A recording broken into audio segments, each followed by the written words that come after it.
yesterday I had 13 candidates confirmed to attend, so we need to get going. We due to time and everything. So I'd like to respectfully ask all the candidates to sit down and then just FYI, for those of you in the audience, we'll be serving sandwiches in a few minutes, so just bear with us on that also. I know some of you may be hungry, so we provided what we could for all of you. So that being said, I want to welcome all of you to the 2026 Navajo Nation Presidential Candidate Relocation Forum. Today's July 9th, 2026. And this is our chapter house, Nahata Dzill Commission Governance West Meeting Hall. Just a quick note before I go into my introduction. On the agenda, there's going to be a change there. I just got notice from David Sosi that he's not going to be here. He apparently is still on travel. So I will go ahead and do the welcome address. And then my brother-in-law, Ernest Desiderio, will do the invocation and blessing. So just note that change on the agenda. Okay, so with that, She Laban Sosi Enchia, Nanish Ejer Denet Hatuni Enchle, Todich Ede Dashaja, She Ede Chedo, I'm sorry, Toba Ede Chedo, Totson Ede Shanale. Jetas dena ada yisina shah ada shiaho ako 1988 ya da kwajo chini nashimado shija abeth ado shachina tra shike na kido sta asa ado shinala na kido shitsu na ke ado di kwa na hat adzil tra de tra na zil shna nishnat 3 terms ishla.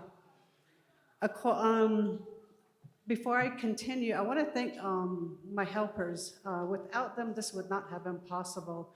I want to thank my niece, Hannah, and my granddaughter, Briseis, at the front for taking your signatures. And just note, for those of you asking why collecting signatures is I'm sending this information back to Washington to show them that, there are still some real issues that we have here today. So once this forum is done, I'll be sending this as an addendum, our agenda, the flyer, and the sign-in sheet. This is my Nully, Aiden Tom. He will be keeping time on your what you will have to say. So on the questions, you'll be given 3 minutes to respond to each question. And then my daughter, my 2 grandkids are also in the kitchen preparing some sandwiches for you all. So I just want to thank them, and there are others here. And my brother Phil, without his truck, all of this would not have been possible. So it was a really crazy day this morning, but I'm glad I'm here. So also I want you to note that these questions that I'm going to be asking you, what I'll do is I'll ask the questions to the candidates, and they're going to have 3 minutes to respond. And understand, candidates, that these questions are very critical. And I want you to understand that as a relocatee, we have gone through a lot. We have suffered a lot, and we continue to.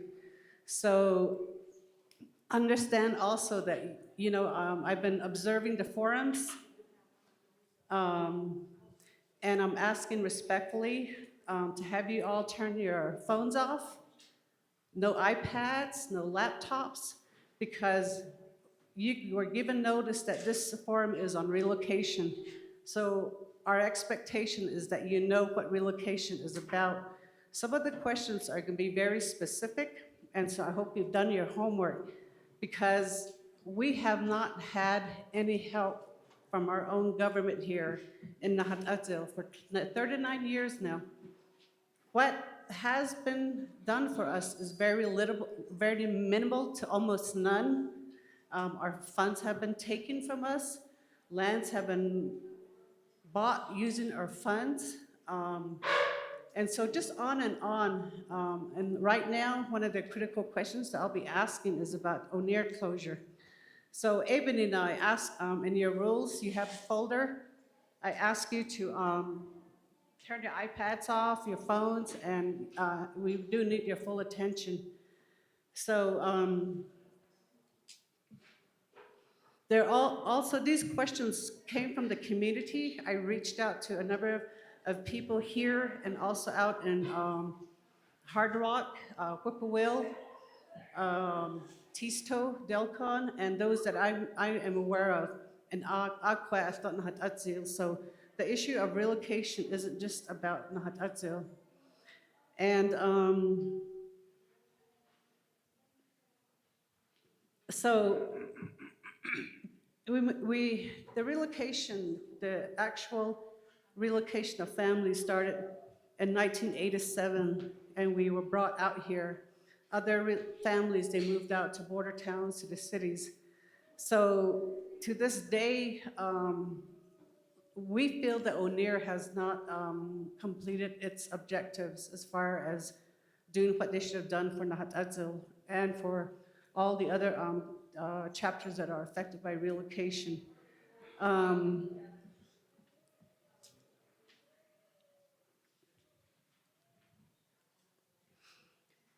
Why this forum? I think it's really important because you have families out here and other areas that are affected by relocation. These people, we need your help. Again, I can't overstate it enough how we have not gotten any help from this administration and others previous. And it just seems to be an ongoing thing right now with O'Neill being closed. We're just we're left out in the cold. So this forum is basically focused on relocation. You all have been out there on education. You've talked about AI. You've talked about energy and so many more other important issues that face the people, the Navajo people. And you're all running for Navajo Nation President. And it's time that we get a president in there that's strong, that's gonna look at every single community and beyond, and to develop a working relationship that's good with the federal government, with the county, and to help the people. And that's why you all decided to run. And so I hope that from tonight, you'll take this forward and you'll do what you promised to do, because we had the current president come here January 30th, 3 years ago. We came here, this place was packed, we cried, we begged, we fed them, and from that day, they never came back. There is no feedback to emails, no feedback on resolutions, on letters.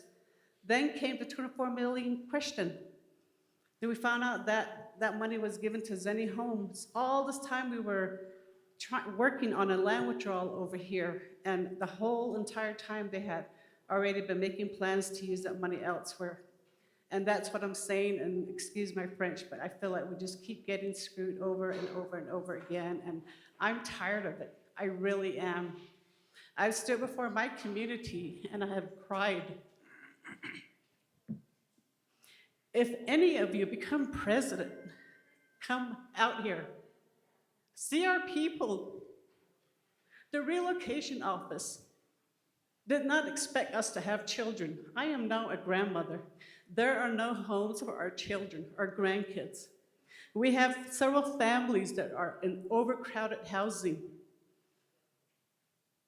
So I'm asking you, with one of you wins, we expect you guys to come out here with your staff, do some on-site visits, gather some data, and help us to lobby in Washington. So I want to say that to all of you. You know, we're not just here just for another forum.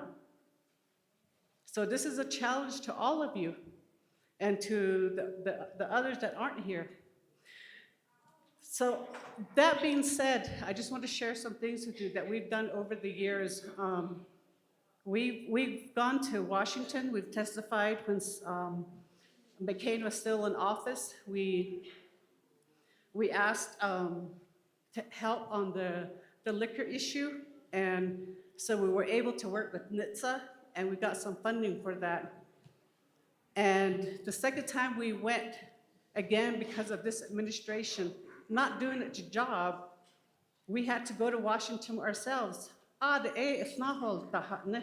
Council delegates, Navajo Land Commission, the president's office. Nothing, nobody is talking, but yet we see pictures that are taken with congressional leadership and staff, and that's a slap to us. So we've done that. We've done 2 marches to try to get the attention of the council. And then, of course, the Boone Ivan visit 3 years ago, January 30th.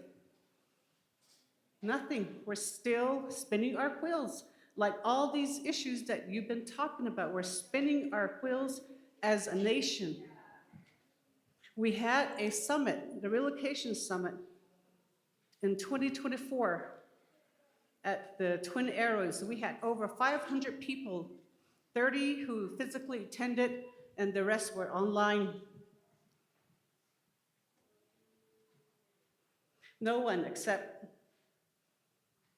responded except Delegate James and Otoso to that summit. We've tried inviting the president's office and speaker's office, and they may have had other priorities, but that's another thing that we accomplished, and I feel that that was a great accomplishment. And some of the people who helped with that summit are here, and I want to thank them for being here. And let me just take a few minutes. One of the things I overlooked in the questions was the District 6 evictees. So if you look through these notes that I compiled from the summit, one of the major issues is housing. You have the accommodation agreement. You have a lobbyist that we have in Washington, but we have not heard, those of us at the grassroots level have not heard from this person. What is he doing? What has he accomplished? So this is from the summit. One comment is, all promises and agreements by the United States government must be filled in good faith and in a timely manner. Navajo partition land relocatees need to have follow-up on their housing and other infrastructures. My mother was a relocatee that was finally awarded a house back in 1997, 1998. It was completed and we moved back in 1999. I was almost an adult, and so I was with my mother only a couple of years, then had my own family. Unfortunately, she passed on while she was trying to advocate for us to get to get a house. And going back to the visit from the current president, what's really sad is that the day before the general election, he came out here to do some on-site visits, and we went to one particular family in one of our range units called Middle Wells, and this lady she was pretty sick. He promised her a house, and she was laying on her bed, and he promised her a house, and guess what? She passed away. She never saw that become a reality.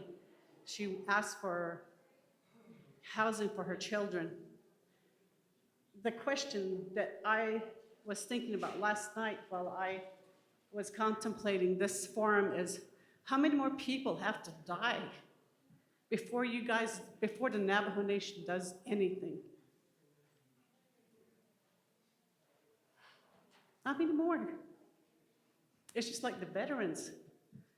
How many more of our people have to die before the Navajo Nation does anything? So that's why I implore, I beg you guys again, shedding tears in Washington here.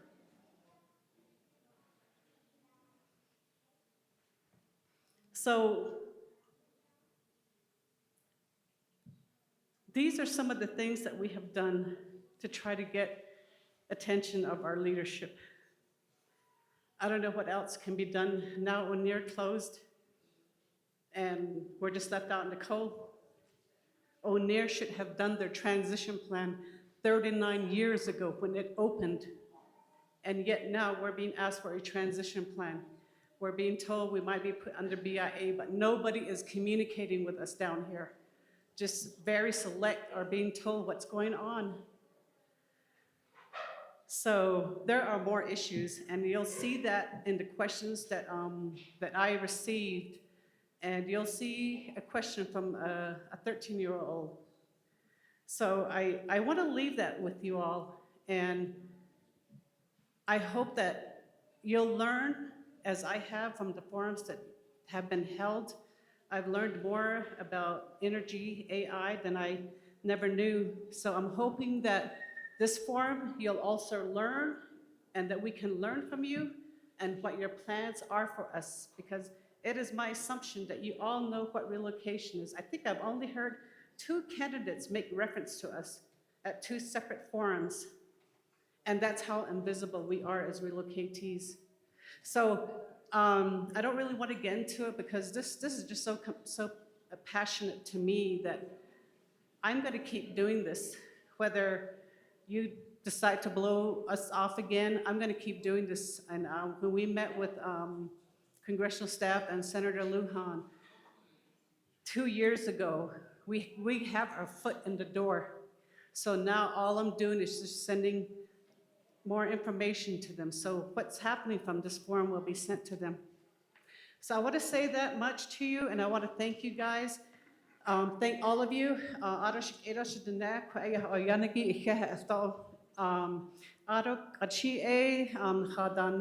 Desideri Kudo, so the Zigin ha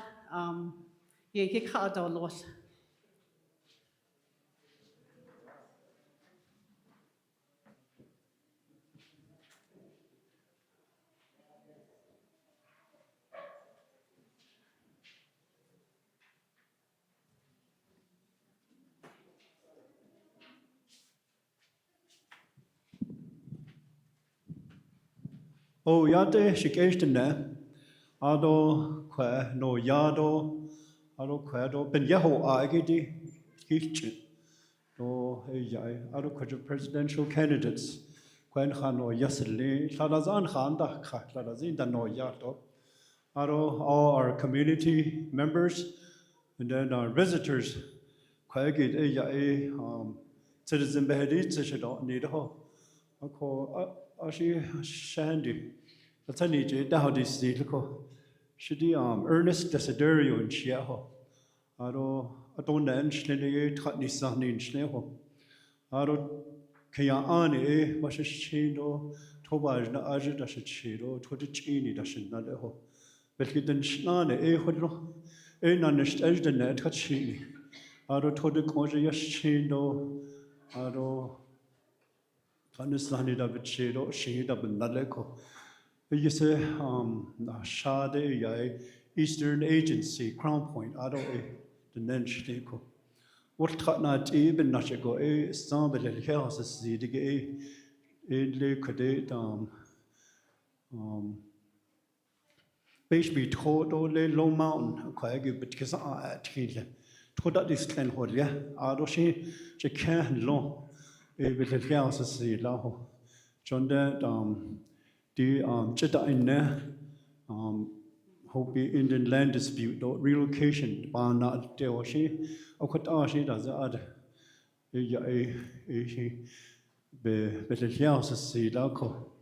Oko, Sada, Yahoo, was John, Zado Benahanod land, that's where my wife's from. The Pateco. Ako as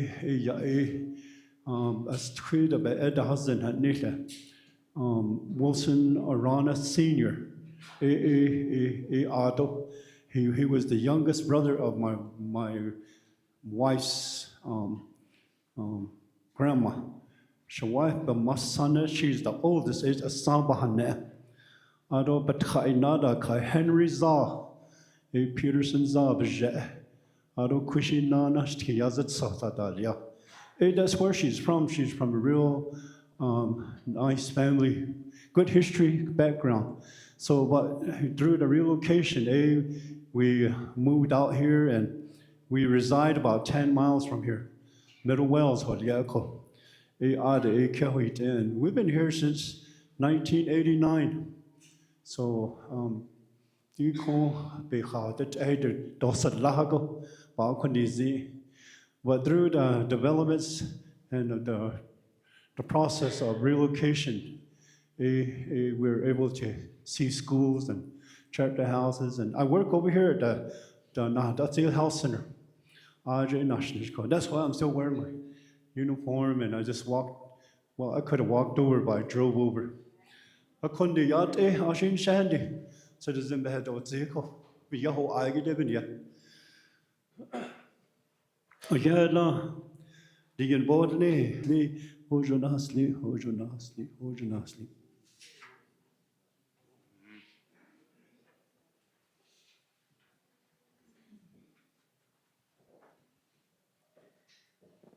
Okay, thank you. I just want to note, candidate Alexander Chambers has also just arrived, and I'm informed that Speaker Curley is on her way. So she apparently had a court hearing today. So with that, let's go directly into introductions. Let's start with Mr. Russell, and then we'll go around this way. Oh.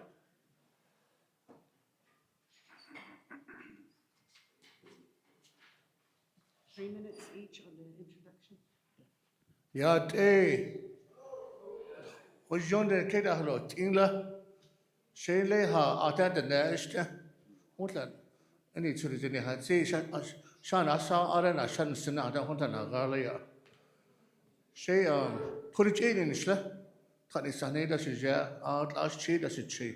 Hashlinda Chanel, Ado, Nagisa Cardo, Nagizi Holia, a that launched Kaya Wicked Landboard, Arjo Holia, a Inchla Arjo, District 19, Ado Kaya Bashada Zoe, a checkerboard Yolgaya, and Higit, Nicholas, Nagaha was na.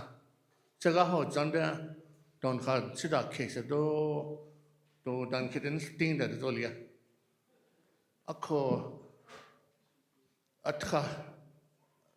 The Nevin cannot only display so Atania, Jari, but has Anido, Kojabas has Ani, a skin Nelona, Aiden cannot only display so is the Ado, but Elkin Schnali, Christo Honagado, Shigia. A aren't Calais at now, Dissidashta, laid put Farmington as a daho, about 45 miles, how Archer other date. Nagisa Cado, Chaco Canyon. Do aho, that's do other. Kis anin katihinaya, the katihina. Tar Latino and Latino, the meals 354,000 acres. Nikit the haka. Chaco Canyon, Holiana, which lake, Ado, start like a nature. Akonia, your Torja, Soldier, a start Deb Holland, a start Argent Kitchen Nish. A co do tatabedi near, Ado, a hotan kitchen Nish, a co. Not only distain some Korean honey, Kado, and Kujoniedo, I say that say things out the Hanada, Ado, here.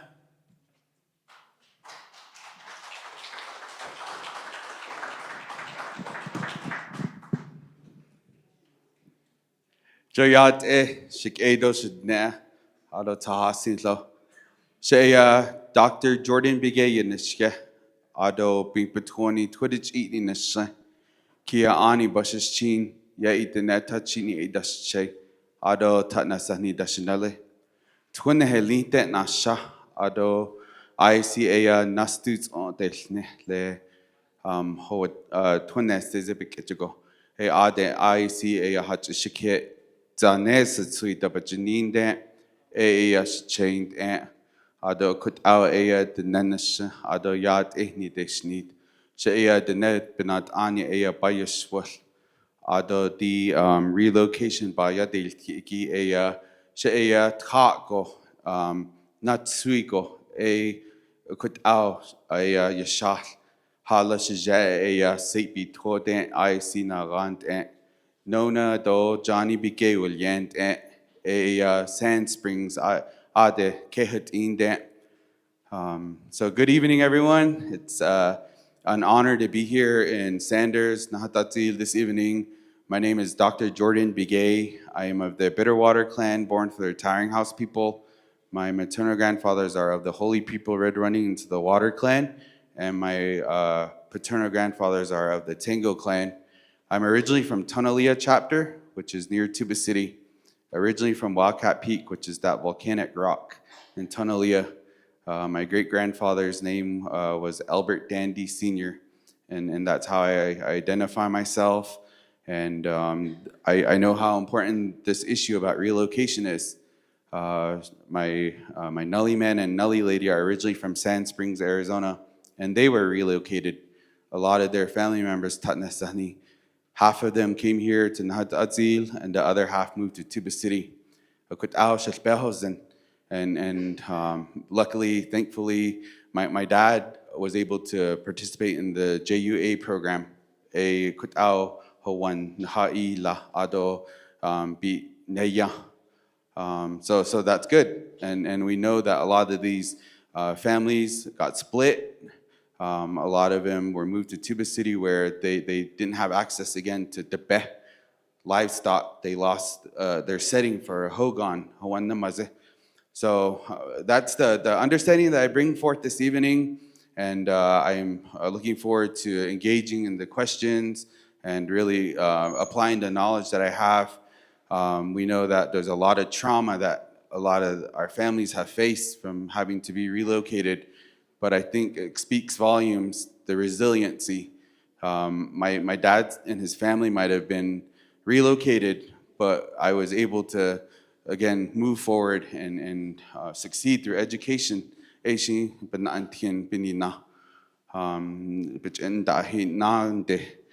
was able to move forward. Okay, thank you.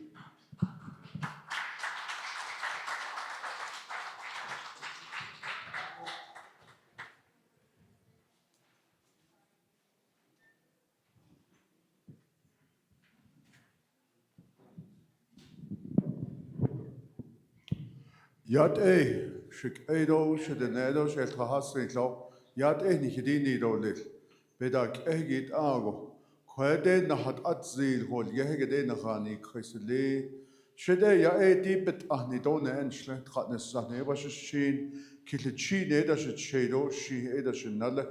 Sense had is ahol ya ado red mesa nahas khodode ya na shaho shedo shmai ad, stwido sanis li.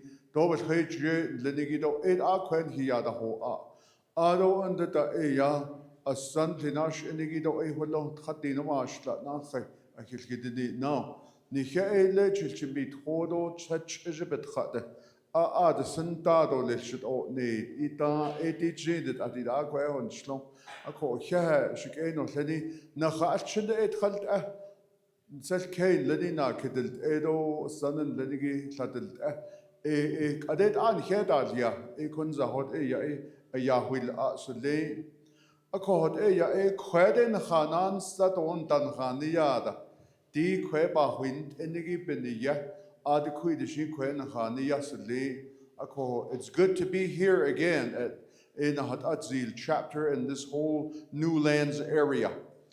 Ako evan ses kesogo. The federal law created ONER in 1988. And in its mission and its purpose for ONER being created, and I quote, meeting the potential burdens to individuals and families imposed by the relocation, providing support to help the relocated tribes members as they aim to avoid or mend economic, social, and cultural harm from the move. The federal government has once again failed you to do this because di kwege yewet khad shin khats etle set khande ade khad danan gando le what o ne do ko yewet dan hitzela ni hin shinaz ni hitjeshi datni do betle de shin so di jin de kategot holjish kwege khalet hast edo nil kondige dato no kodo banda kunzaho ako she ya kodo ya konan hidishni she ben higasaz she be kade kodo stitishinan atoshi to nila da chenid she ashil chohon on ses case ahot ad ya naha jopa instant shikeno tlenigi dot akwet yada Navajo partition lands aro Bennett Freeze ad the relocation, the trauma that was created, and the atrocity that the federal government created. Don jonda owa I johot ako hehe ko ben yebe kitao dilna.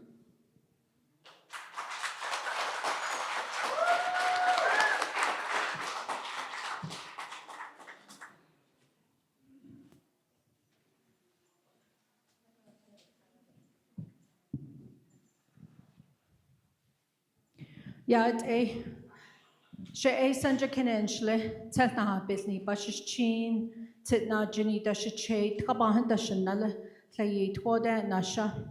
This evening I'm here with my husband and I seen family members out there that were joining us this evening. Thank you for making time to be here to this very important discussion and conversation.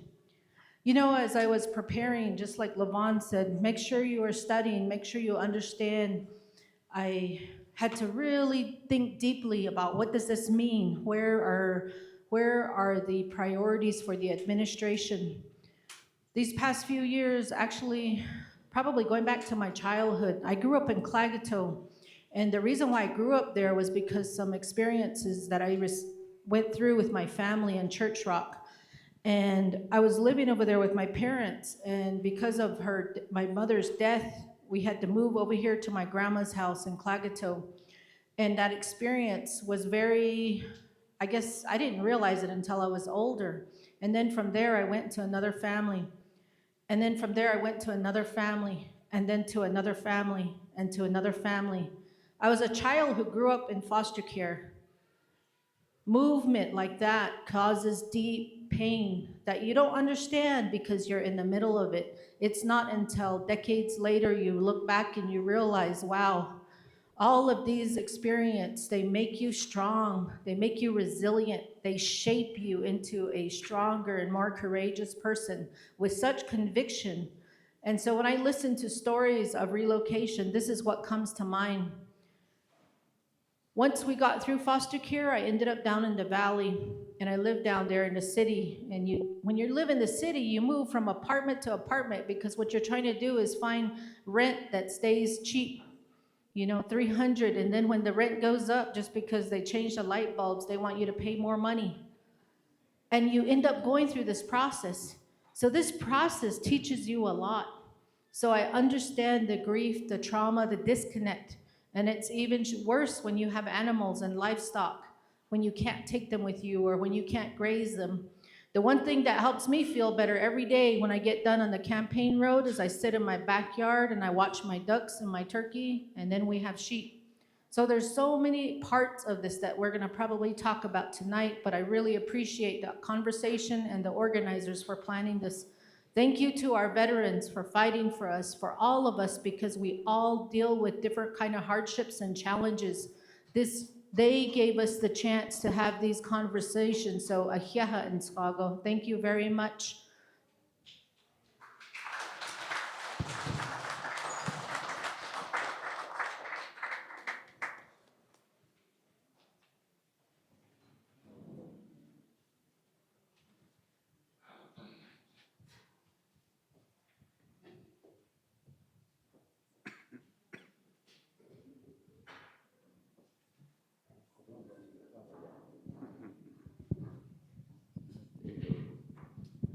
Yat eho, she ya Frank Davis Jr. inchga. Aro bet anu inchla, hashkan hat zohoi da shjero na khaydane da shnal, kachini da shche. Shelchene shi he dat. Nogay nat ani nez adish yaho a. Ne twanli no tohnle nigi do benada khnaz nligi. Ad ish ja. Tlohnain ya hot in hinan neste Daniel zonia. Arona neste ke adan hadnit shido betlin shnani. Utlin Shinan, it is Dino, and asked AC Cow, the house of Kina, Yaha a hot, Hani Yaho, Yeho. I don't the door, a Yaha a Quaje, Nan Nishbike had a net as they in Quaje to the next year, they in Sani Adelia. So that they has stuff, but Ashanan is Ishla, I don't the Nebich a hundred year. Even on the sheep cake had it, Asha Penina, which Nan George and Nashde in 9 away church el Kate. Are the Ake Eho, are the Eklin dark Kaiho, not long she went long. But our any Ella, Arosh, whichever call he do, a Yana and George, a Yaha a quite 800 nan the sheep on to open in now, a quite Eho. Yat Nana, I don't know, cutting that, more than it out cutting that. Na da hil sa na te hol jiste beshoy as sister be daughter which a yeho I ho tini don wo kan wo akwa one was la sa akwa ya e be jede dia what za got har kuichi what za aron na we hon nan je to na ye ya sa ta ye de dot se is so hine ka I understand what any now is the last song, then any how the new tell ya tell ya is I been paying not days, but is not days, I don't know the has quite out. Say ya hasn't out a card has Leo a and the con. It's an story, the snail, the last saw I just how. I don't divide yet, you don't care. Then you get out. You nothing hold, just stand, because you get out. Most of the had not given natchet, so there's an end he given natchet. A 400,000 acres gone dead, and they la beho, and they la beho zanago. A public law, what out a each at the land, they la each at edo, dot art and each and Williada, public law 96-301. She yaha contracting officer and Schleen, not an old just there. Chidna ayot abidai cheat of contract but ashlende.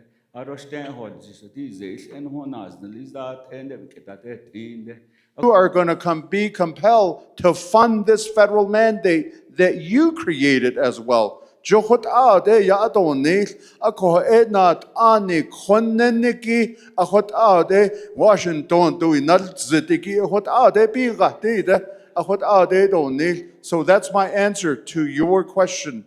Oh, yes, I will do that.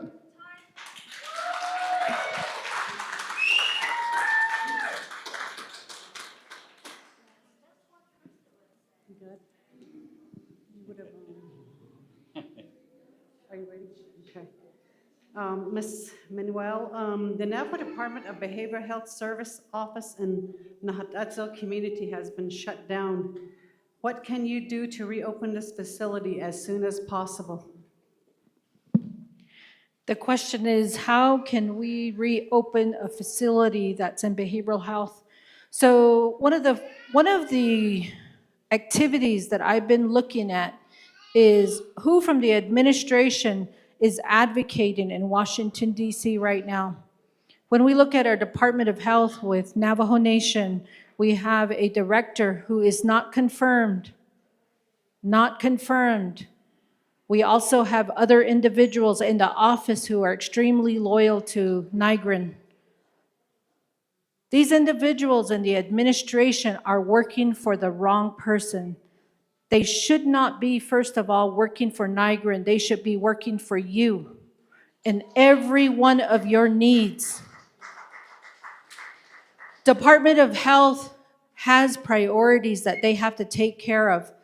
And in these priorities that are defined usually by council based on their budget and then external funds and then also the executive administration. Not only that is we have pressing demands coming from the judicial system with a backlog of 24,000 cases.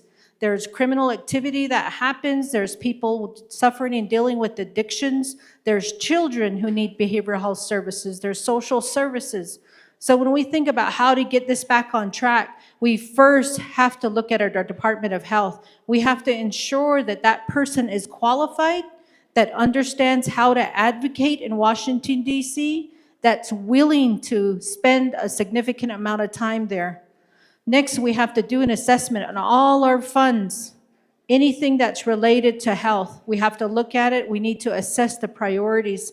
Right now, I think the bigger challenge is really understanding when we go forward. Well, let me go back up a little bit. I drove over here to see your health center that's here. It's beautiful. When we go to some of the places around the nation, they're larger. And I think that's a plus for your community. All we need to do is make sure that somebody is there to manage all the priorities in the budget. Now, when we look at other tribes and what they're doing on a national, within their communities, they also have their 638 funds. So one of the challenges that we have here is how many people in doctors, specialty care, do we actually bring here, and how long do they stay? Are they staying for long periods of time? That means that they're limited.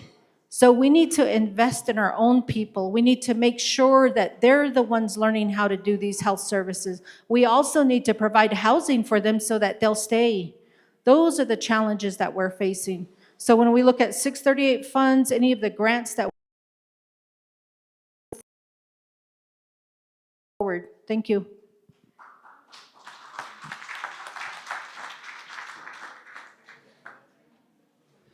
Mr. Dayesh, this is on the issue of liquor licenses. How can you work with the Navajo Nation Gaming and the Arizona State Liquor License Board to put this issue to closure so that Nahata Dzill and surrounding communities do not have to worry about them being transferred to someone else in and around the community?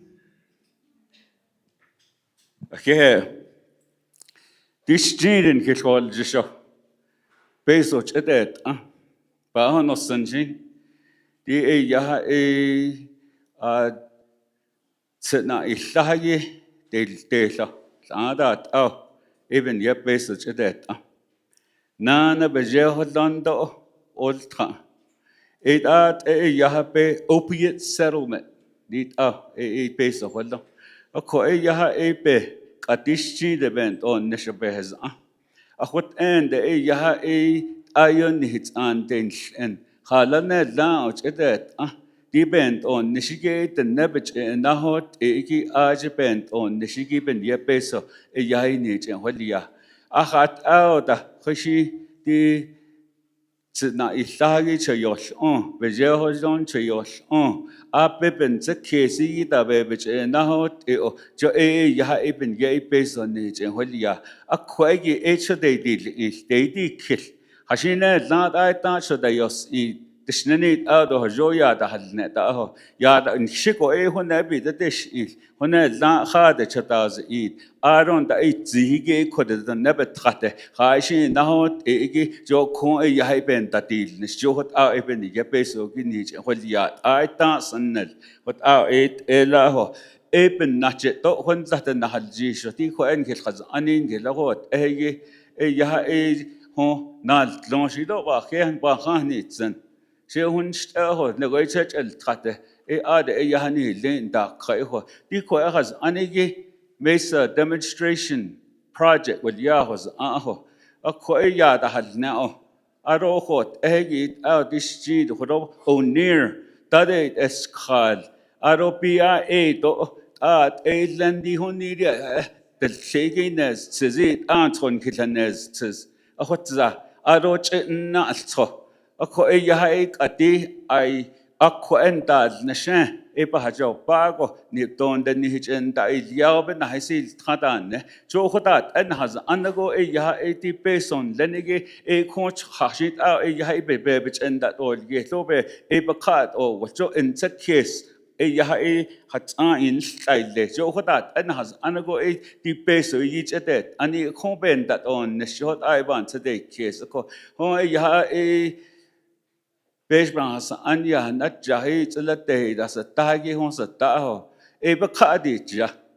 A coedi quet and now it not longy the shenanigate بيش بان هسا أنت أتيز لكي نا تينو يوش كاتر يهانا نتجي أخودا بدتي نيش كودا يخوت خاليت يهايدو خويت آدن خباها تحت زيتا جهوت بيان تتيت خود يها بدتي نشتاتي جت أكاد هون شننت يها كون كدهودي ناتو بنتي نشوت بان سها كيسي لا أشياء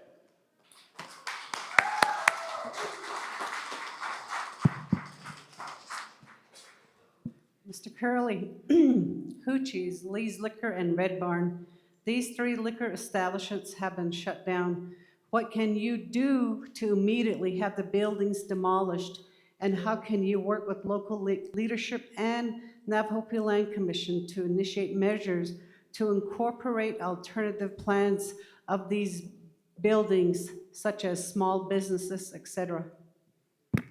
Yeah, thank you for the question. I was hoping not to get a liquor question. I guilty. No, I'm just kidding. No, we saw a lot of advocacy, local community support around closing those establishments, making sure that the state of Arizona didn't just transfer those liquor licenses. I remember Russell Begay was around at that time. At that time, there was the state legislature, Carlisle Begay. So we have to build coalition, and we have to pay attention to that. We have to go to Phoenix. We have to go to those corporate commissions and ensure that those things aren't transferred. As soon as we can get title to those lands and we can fund it, we could demolish these buildings and or retrofit them to other businesses. So I do think we need to pay attention to that. The liquor establishments here and around in the Arizona area around the I-40 corridor have preyed upon Navajo communities for many years, and we have to keep a vigilant eye and make sure that those things don't open up again, because they prey on addiction. They prey on these things. And we, as the tribal leadership, have to be vigilant and make sure that these liquor licenses, not only in Arizona, but also in New Mexico and Gallup, because I think those places are exploiting our people too and creating these liquor stores that are very detrimental to our people. So I want to really work to pay attention to that. And I mentioned that at one of the other forums, that I think Gallup, that those liquor licenses are still an issue, and that we also need to go to Santa Fe, not only Phoenix, but also Santa Fe, and make sure that those limitations of liquor sales continue to go down. That is key. That is ensuring our health and survivability for the immediate future in this area. I wanted to touch on something that Joan said, because I was a little bit dumbstruck by it. I felt it was a little naive, to not to be too disrespectful, but to think that the Hopi tribe is going to have any kind of best interest of the Navajo people on these issues. They're still taking payment for houses that are on HPL land. I don't think they are our partners on these issues. We need to make partnership with Congress and make sure that we get funding for the tasks that ONER had that is now in the BIA. And like I said in my intro, and speaker said, we would like to 638 contract. That means the federal government gives us some money that they're giving the BIA, and we administer that. We go through the records. We hire those people. We hire the experts. We need to take charge of that, and that way we ensure that it gets done, that we get all of the claims that are being left stagnant addressed by our people, and with increased money from the federal government. Thank you very much.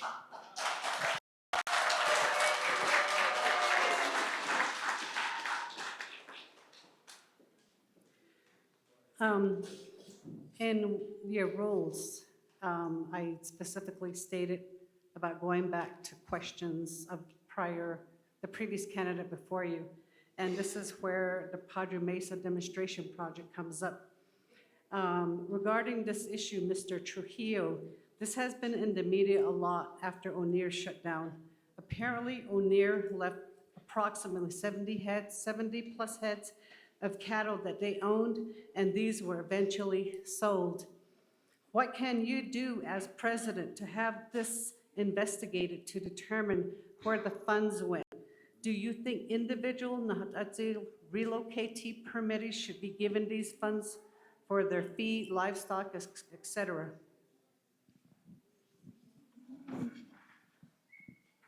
Thank you for that question. You know, as we look at funding and how it begins to work its way through different agencies, especially with the fact that ONER right now has been closed and it's gone through an MOU with BIA, we need to begin to I would really look at how do we begin to track that. I've been involved in working through the federal government, tracking dollars and trying to find out where these dollars are going and is it benefiting us? And how do we begin to really determine first where these dollars are and then develop a strategy in order to begin to reallocate those dollars towards us. You got to understand, you're working against entities that have their own interests involved and have their own agendas. Looking at the federal government, looking at the BIA, I've had to fight through those types of organizations to really find out what's happening and how do we get the money? How do we work with Congress? How do we begin to develop coalitions in order to achieve a desired result? And so again, it would really, we would really have to develop that strategy as we go, and that takes work to do that. Second, looking at where the money would go, it just makes sense. It should come back here. Your community has been very successful in developing a cattle organization here that is funding itself and it's working on its own. Let's really build that whole effort and continue that effort. There are things that we need to do. Is it perfect? No. Can we work towards that effort? Yes. And so again, that's kind of where we want to be, giving that authority and power back to the community, you. And how can you use the money? Because you are in the best position to determine how do we spend this money and how would it benefit us the most. Thank you.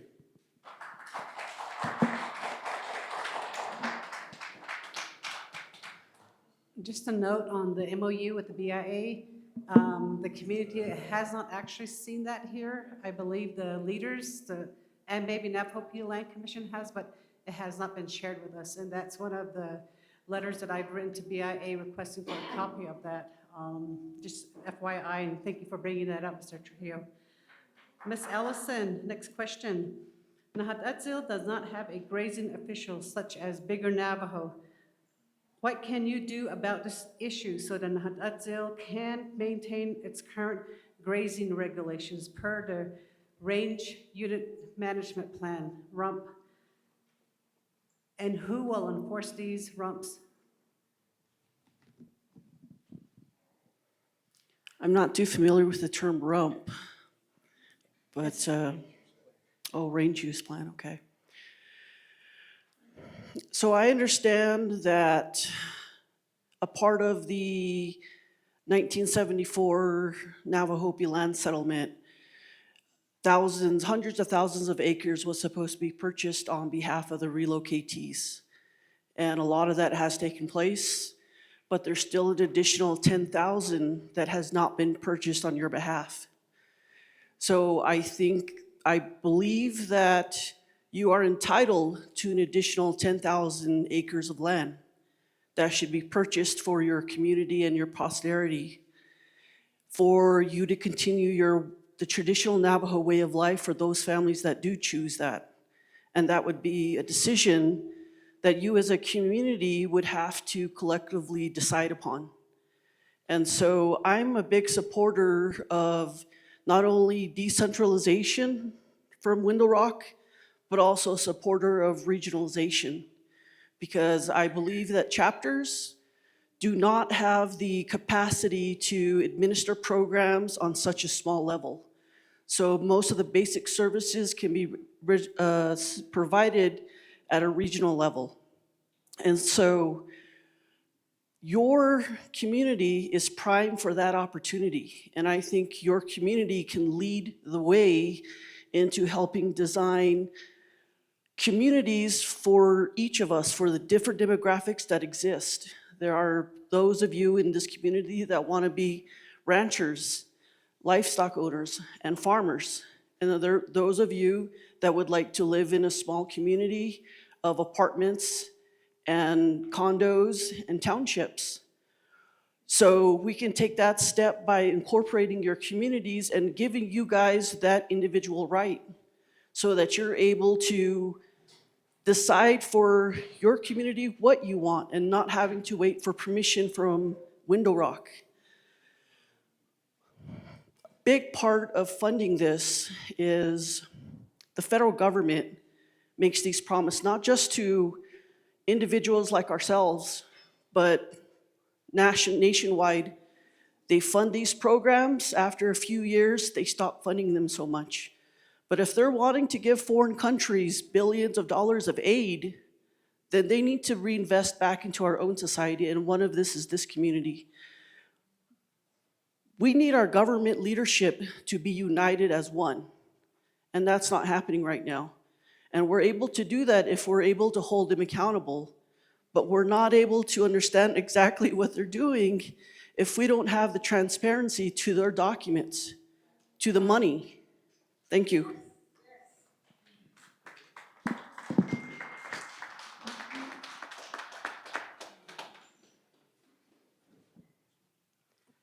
Mr. Lizer, this comment was made by another candidate, but I'm going to go ahead and ask you because I think it's a good question. Do you think the Navajo Nations should sue the federal government, ONER in this case, for failing to complete its objectives? Why or why not? And how will you accomplish this? Thank you for the question. I don't think it's a great idea. It'll just be litigated. We don't have the money. It'll just drag on. And there's a reason why we've gotten to this point with no effect is our dependence is on government. I think you have the answer in your mission statement. Safe and healthy community environment, enhanced social services, positive business environment, mutual trust, respect, understanding through education, teamwork, communication, fairness, honesty, knowledge, and achievement. I think you have everything you need right now to bring fix. Less dependence on the federal government. I get it. I mean, they do owe us, but we've gone how many years without resolve, without resolution. I believe that economic development is the best way out. It's going to take a lot of money. And again, I laid it out earlier about the plans that we have. And you have everything that you need right now. The only thing that's missing is true collaboration. People, we have, everybody here, we're smart, we're studied, we're well studied. What we can't measure upon, and not just these people here, these are my colleagues, my cohorts. I'm starting to gain an affinity for everybody here. I think I made mention at a forum, like some of these people up here, I wouldn't mind having in my administration. That's to be determined later. But what you can't measure and what I believe somebody said it earlier is commitment, resolve, and motivation. Everybody has their own priorities. And it's about bringing in those people that have the knowledge and experience and compassion and the willingness, the fortitude to go forward. Yes, we're going to need federal government help. We can't look backwards. All we see is just broken promises. All we see is tears, hurt, and pain. We need to look forward, and our future is in what your mission statement says, I believe. And I believe that when we truly work together, that we could bring about a lot of the fixes that need to happen. And it's going to take time, but when we see some success, then we can go to the next step and the next step, and then people start having hope. I've said it in a forum a couple nights ago that I feel sometimes that I'm a hope dealer. All I have is positive attitude about the plight of our Navajo Nation. My cup is half full. I want to fill your cup too.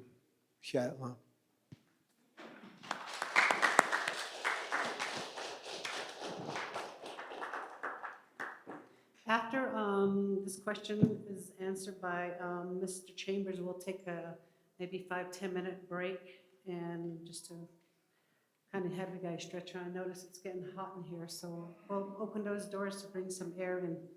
Mr. Chambers, and okay, so I know you stated that you don't really know much about relocation, but when we were first moved out here in 1987, 88, we were never told that there was a healing company. In fact, I didn't even know about it until a few years ago. And we have a healing company that's called Ranger Development, and it's located on the western part of our community, close to Navajo. And they've been there for years and years and years. And the last term of the commissioners here, we passed a resolution objecting to any more. And that was sent to council and also to OPVP. So the question is this: in 2023, this administration, without consulting with the NDCG leadership, signed a contract with the Ranger Development, a helium company. Do you think this can be rescinded? If so, how? I believe in the eyes of the law, anything can be rescinded. Even the U.S. government can rescind our treaties for this land we stand on. So it works both ways. What is legally defensible, I believe that, number one, I'll kind of touch on what he said, is can we sue the U.S. government? They are sovereign from lawsuits. But I think we have a pattern of failure, a pattern of evidence, documentary evidence, research evidence, you name it, that you can make this into a class action lawsuit and take this all the way to the U.S. Supreme Court, because all of you, I believe, in my opinion, you deserve millions of dollars for all the pain and suffering you have been through. And you should be paid out rightly so, no matter what. That's the final belief on this. For the helium company, I believe that, anything can be rescinded and it should be reviewed. But number one, we should protect our land with all rights, because Diba Hazli Bala Ashtai. Our ancestors died for this land. So yes, we should be looking at the benefit of this community with the helium company. I don't know the parameters, the specifics. I haven't seen the legal contract. I haven't seen the agreements. I haven't seen what is in place for this. Company-wise, from a business perspective, maybe there's a little mini clause that they snuck in there that they say that they can jack us off like they have been doing for years. So at the bottom line is, yes, anything is possible and everything is possible when it comes to the law. Thank you.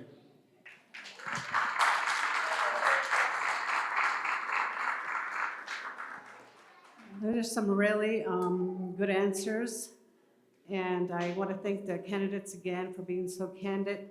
So let's take a 10-minute break right now, and see if we can get some air in here. So let's. This was a base of Bahan Deo, Bayahan Deo, up picture the chapter houses, up a base of the okay. I don't know, they wonder rock, I don't always cut they jotted, let know how to shake and they a call. They are could and him to base of Bahan, I could. New land or to Danke Jensen the year. Don't I could a base of Hosted Jar and him out as can't I thought Junior one had eaten Hadale gate out on the hunter the hood to Argent to cut each later. Okay, base of I could a suggestion, John, but Jar and here does, Edo and here had actually does, is to hide Aya and they are on the how I can they are taking the need Kate. Here how actually the now they lay your Torah base of Yahon, they on lay. Sagaho Janya Deho, Nikido Chidenil Ida, Nikiti Yadan, only Kojabjal Gado, general funds over here, no, not a general fund on school, base not on all day, need other. I had a Danes in all you hindered the shop base of her day, need other, and him base, yeah.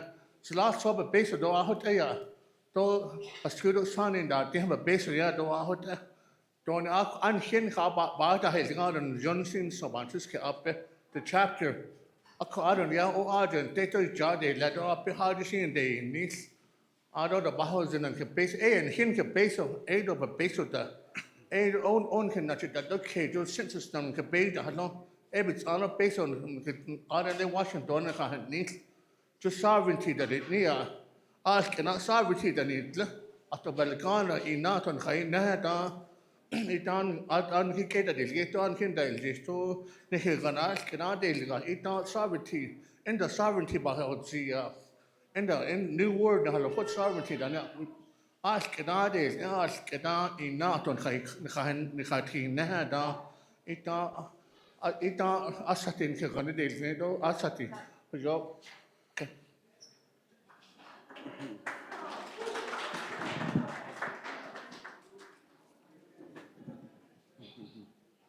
Thank you, Mr. Begay. Candidate Dr. Begay. The Nahata Dzill community, under the 2021 to 2024 leadership, passed a resolution to create its own judicial complex, district court, family courts, probation, and peacemaking. This was forwarded to the Navajo Nation Supreme Court, and there was no response. What can you do to advance this request, and how will you work with the Navajo justices and their staff to make this a reality for the Nahata Dzill community? Okay, thank you, Dina Atikitigi. Di Salau to Quentin Sesiki, Ado at East Bahayagi EMS, Gi Hashat Al Qua Nahata Dzill and Do Al not the kid. So if elected as the next Navajo Nation president, again, I would take in consideration the needs of the relocatees of Sanders, Nahata Dzill. We know across the whole Navajo Nation, there are only 7 fire stations. So that's definitely important. I would work with the executive director for public safety and ensure that we expand our coverage with our current human capital, our current officers, our current fire EMS that cover this area. We know that the EMS out of Valley Perico, I think that's what it's called, they have shared that they're closing. So how are we ensuring that EMS is coverage out here, work with the local hospital, Sage Memorial and Nahata Dzill Health Center just right here, and look into ways that they're expanding the emergency preparedness. It is important. And then on my side, working alongside the legislative branch, the Law and Order Committee. We know Chair Charles Newton and her team also go to Washington, D.C. to advocate. What are they doing to speak on behalf of the relocatees here in Nahata Dzill? How are they asking for it? We know currently justice centers, for example, in Kayenta are now just barely being completed. When Hope McDonald was on the Law and Order Committee in 2009, she continuously went to Washington, D.C. and advocated again at that level, and she was able to bring back a lot of money, and that's how Tuba City went up, Chinle, Crown Point. So now the other chapters are playing catch up, and I know the Law and Order Committee, of course, has been advocating on that. So I would go to the Law and Order Committee and ensure that they designate Nahata Dzill as its own region, again, to get EMS, fire, law enforcement, to ensure that safety is sustained here in the area and the different small communities. We know that our homes need to be protected, and we need to have quick emergency. Of course, we know across the whole Navajo Nation, they say the golden hour, you have 1 hour to be able to have CPR and have our people cared for. You have to do it in 1 hour. But oftentimes, if you were to call EMS, EMS will get here in 3 hours.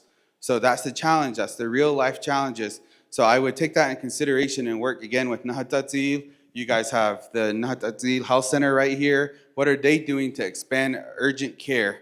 They're building apartments right here. Are they going to we can work with them on bringing an emergency room physician here and build a helipad. That way the helicopter can land right here if someone's having a stroke, someone's having a heart attack. Okay.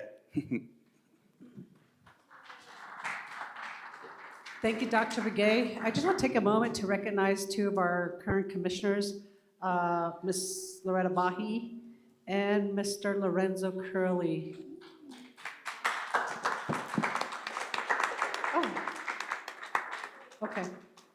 All right, so let's move on. Speaker Curley, this question is for you. The Sanders Fire Department shut down due to financial mismanagement.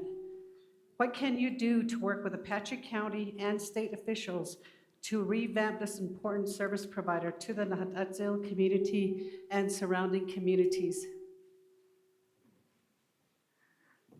Ado kudo nate kirigi regarding fire stations and public safety outreach. Kudo hot abaha hodzi in this relation to your question too, Dr. Begay. So we have memorandums of agreements put in place with the state. Do kodo is a portion of it is state appropriated. So through the state of Arizona, if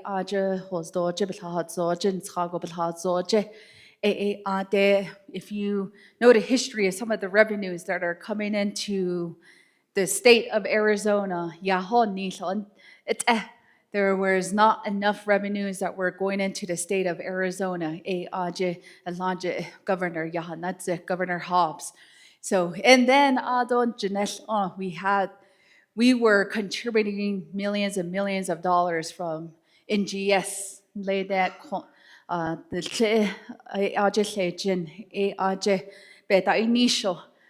Since that time, we contributed so much taxes, revenues to the state of Arizona.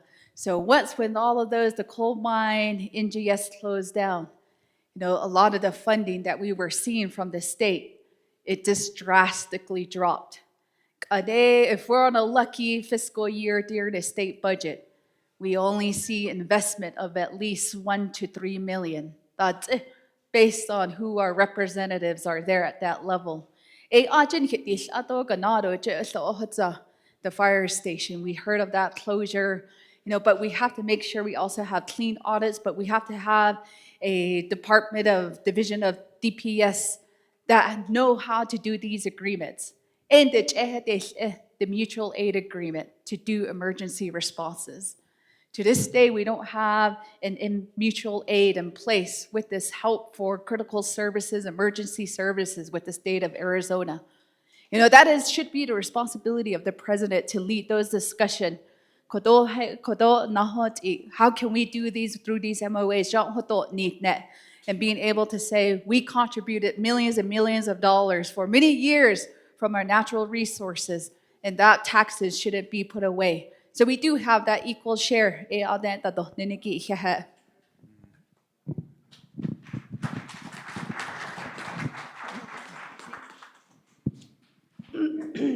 Mr. Jones, this next question is for you. And this is regarding Navajo Nation Council Resolution CJN 2922.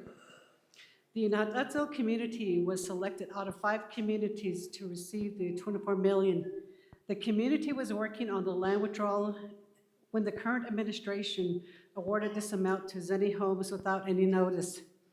What can you do as president to locate these funds and return them to Nahata Dzill?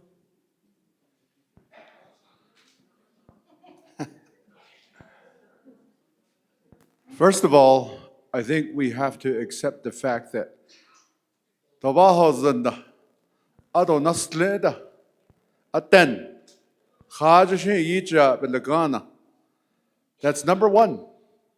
It was appropriated, it was contracted to IDSA, IDSA subcontracted it to Zenny Homes. Zenny Homes, Huala, Hashin Yitlin. Meanwhile, you have 2 areas of a breach contract that's in place. So to me, in either for this to come back, the Navajo Nation government, including the legislative branch and the executive branch, they're going to have to come together and sue IDSA for breach of contract. Pure and simple. In your lawsuit against IDSA, you're going to compel IDSA to pay back $24 million. On top of that, you're going to add damages to that for breach of contract. That's how you're going to get $24 million back. And if she says, IDSA says, I don't have $24 million, you go after her assets. This is what is going to happen here if the Navajo Nation government does not move and continue just to blame one another. She's going to declare bankruptcy. That's how it's going to happen. While these guys are just having charades at the council and say, we're having an investigatory hearing. No, you're not doing anything. You need to go after the main breach of contractor, which is IDSA. That's coming from a legal mind. That's coming from a person that does this all the time for a living. The IDSA. That's where you're going to find your 24 million. Zeni homes, let's go. So that's where you need to find the $24 million. Ado shin that I quagan not at all. Also, show Nihila Nahato, Jifwato needn't end. I didn't have Dziil commission of Sini, Kola, they checks Nahando, Sos Kuja, let's make this right. On top of that, with all of the damages that have been caused upon this community to do that. Akot ago de do nilti de oshbechol khat or lit oshwel betin genedots os the bichel leopan jagat or lit. Jo, that's the way that did out there ya a khashin hot out an e hota hat either a do ko yisla akot out de bahund e jo hot ega shik eno sendigi out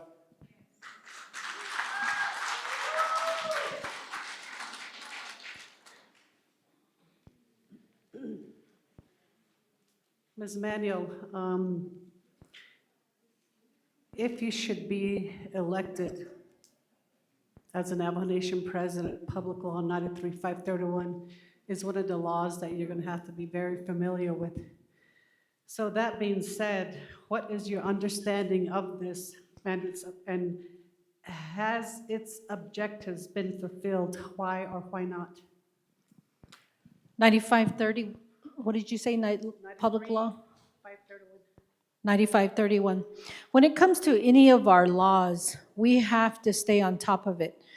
You know, when we think about what this administration has done, we look at what happened, the single sole source process that was overlooked.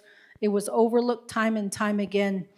When a few years ago, and many of you are talking about out there is, oh, Debbie Nez Manuel was terminated. What's the Jeanette on that? The problem with that is that people didn't understand. When it happens to you, you kind of step back and you reflect and you think about what happened, how did this get here? So why that happened is because I was standing up for you. When I was in the administration and people were making these terrible decisions on behalf of even the 24 million that was spoken about, that was something that we knew about. And we talked about it and we said, this has to be done. You've made commitments to these groups. You've made them to MMIW. You've made them to the Relocatees. You've made them to all of these groups. Follow your commitments. But then it didn't happen. And when we look at the way the decision process happened, I realized after these public hearings that many of these plans were already taking place way before. Because there's corruption out there. Right now, as we're sitting, there's somebody rubbing their hands together and they're saying, oh, there's money coming, and what can we do? And there's people out there, people who are running for these offices just so they can bypass laws, so they can have access to money that's out there in large amounts. And so when they come in and you're not following those laws, it's really important to understand, who are you voting for here? Are they a person who follows laws, who understands policies, who follows procedures? We need to know that. We also need to know who has sticky fingers. How are they connected to people? We talk about the fact that Zenny Holmes came in. I seen Zenny Holmes hanging around and I questioned, who are these Belaganas hanging out with the president? I wanted to know and I kept asking and asking, but a lot of people didn't ask the same question. They kind of thought I was paranoid. But anytime people came into the president's office, I asked the question, who are these people? Why are they here? How come they're coming back time and time again? But the real problem is if we don't follow laws, if we don't pay attention, if we don't do what we have to, we're going to get burned again. So anything that's out there that's associated with relocatees, with lands, with homes, with health, with behavioral health, we have to pay attention to it. Thank you.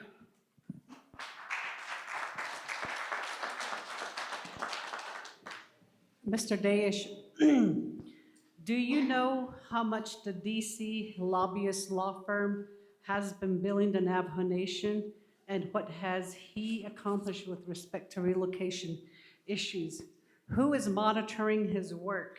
When will he provide a report to the Navajo Nation outside the numerous executive sessions held by the Navajo P Land Commission? Simple answer is aten. Hayenash nishigid at eba ohonela. Ako benat egi ko epistahagi bahaten. She, I was a contracting officer. Ako usually there's a contract administrator yestale. Ako di agreement iki bezdichio. Aron da yaha kwaji yestahagi etez 80 peso not so gi hanel la chose eat aron da yaha pen yehat any bakatas so ki at betrahol jisha aro bitchen hol jisha do bakata chilla akot a yaha ke no talle dot go yaha ten to khayda yaha ni chen ha to ne da to khayda ni chen ha to zeta to khayda yaha khonza hol jist ton nitla jo khot a yaha ich ho at le nana benashni benashni di benadot izi those yalki aji yinaha age khayt a yaha bakakis tleje bidet otlo ni he yaha ni peso ta la ni chetet a kwenan te ho khwebel be de hazon okonna na jati hon ya da hadna age a zemi homes khonna na chakhoda hon hina has khat a khande halet a ibet otlo jot a yahin khan seta kese kho aron da yahi khela atidil sol jot a don za kese kho yaha kho ya atil ho aron de loza ben na chet apen zanigit a peson de zo ho khot a ye ho aron na na ti ranan agon na akhal jisho to be ho zin ho a kho yaha ti khait adan al sos ben tol sosani akhot en da khish ga peso il agadit he sashich and all yes no johot yahabnan shete yossen ako johot yahit shnenigate koden ke khat aita hoden naz ako yah ka natjah ko ashin zao tenebet ot logi behez aniet opa hoyo not on nach kholi aron da ko jebet anis johot bun ben khan al tetis ji de ho shigo hot aban this case ako aron da id contracts ni aro MOU da hata dat jo kheda yistout aton nedeben yanil kyo etes idon nas yozo jo hot be hosen do le ko ba hatta no at egit don be ho izi da hajishin helle jo hot yahat ela ho benadishni shnan isla arobe yone hosh to ho ebeni na yahay ko eben datil nishin ke are da to no da no senigit out datil ni chot iban ban za kes nana di settlement act 531 edot honana to yestahata jo ebeni na de son hitente khay ho kodo khay da ho ye tol zelo ya ha to zha ba hatten Frank Dash Jr.'s town da sa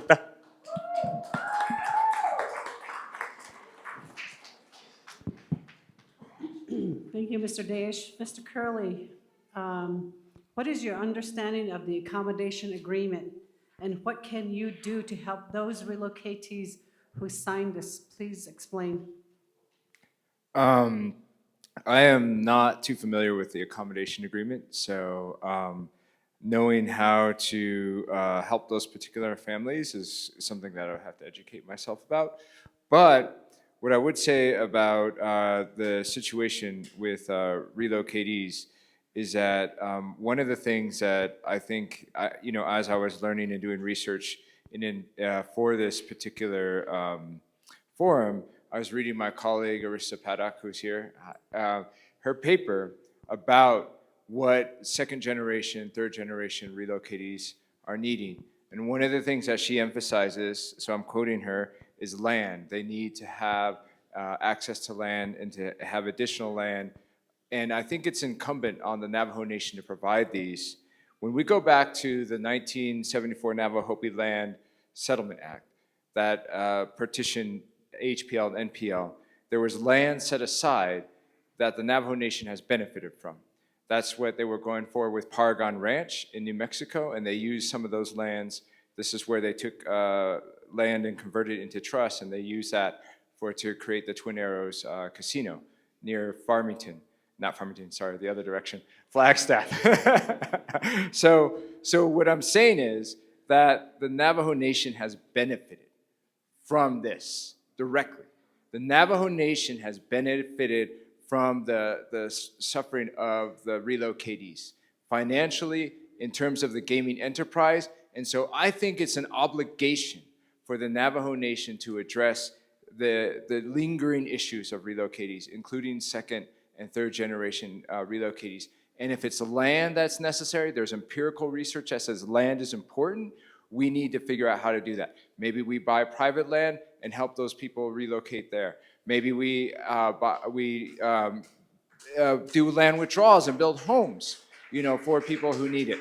And so this is the important part of what the Navajo Nation can do. And this is where the president can be very active in getting these things accomplished, because a president has the authority to work within the Division of Community Development, the Division, oh, you were in Natural Resources, sorry, Division of Community Development, the Division of, and as our previous speaker said, the appointing the director of the Navajo Hopi Land Commission. We can identify those lands and get those things, get the land withdrawn for housing. And this is very important that the Navajo Nation executive branch, we're all running to manage the executive branch, that we make it a priority, that we make the needs of the second generation, third generation relocatees a priority. These are social effects that have been happening because of the violence that was done in the 70s and 80s. So thank you very much.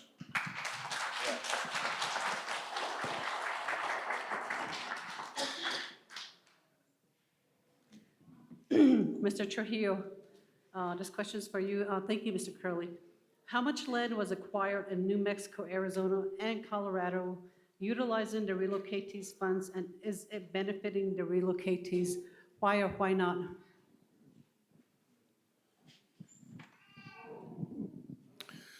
I know the Navajo Nation has acquired land.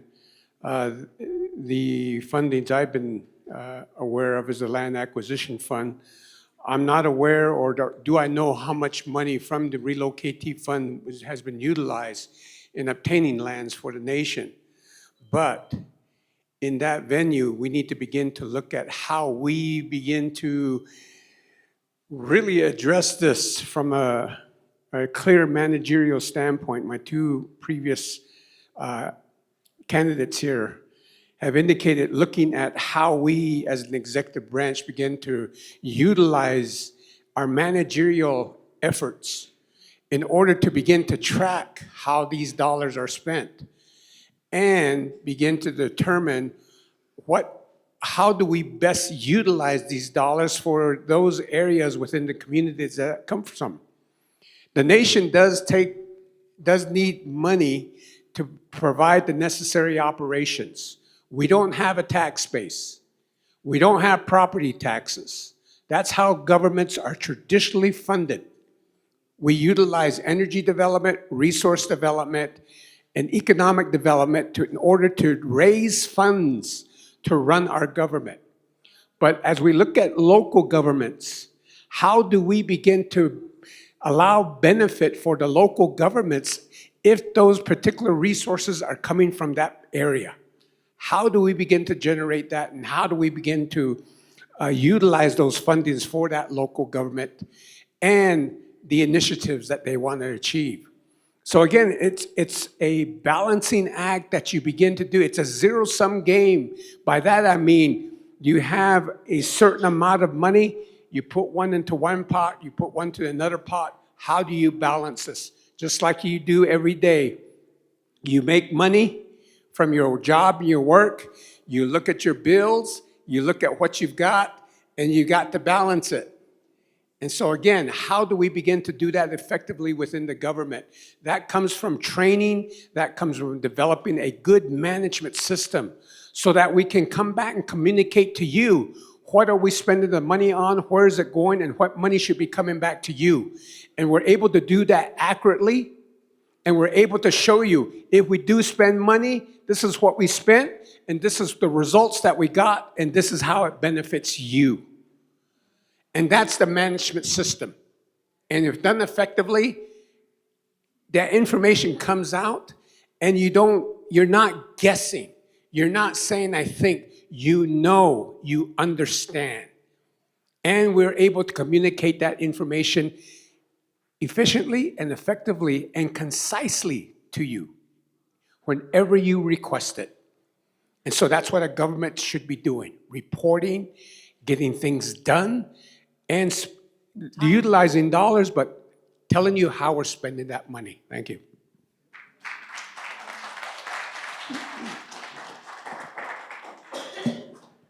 Thank you, Mr. Trujillo. Ms. Allison, O'Neill left with several leases, actually quite a lot, buildings and equipment when it shut down. To date, these are still in place. The buildings are still here. The leases supposedly are being reviewed at Department of Justice. And however, nothing is being done to address them. What do you recommend?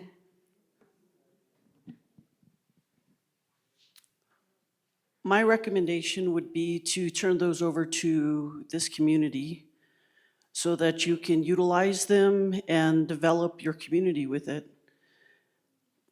There is a lot of bureaucracy in our Navajo government. They're not honest with our money, and you as relocatees understand that. They've taken your money and they've squandered it.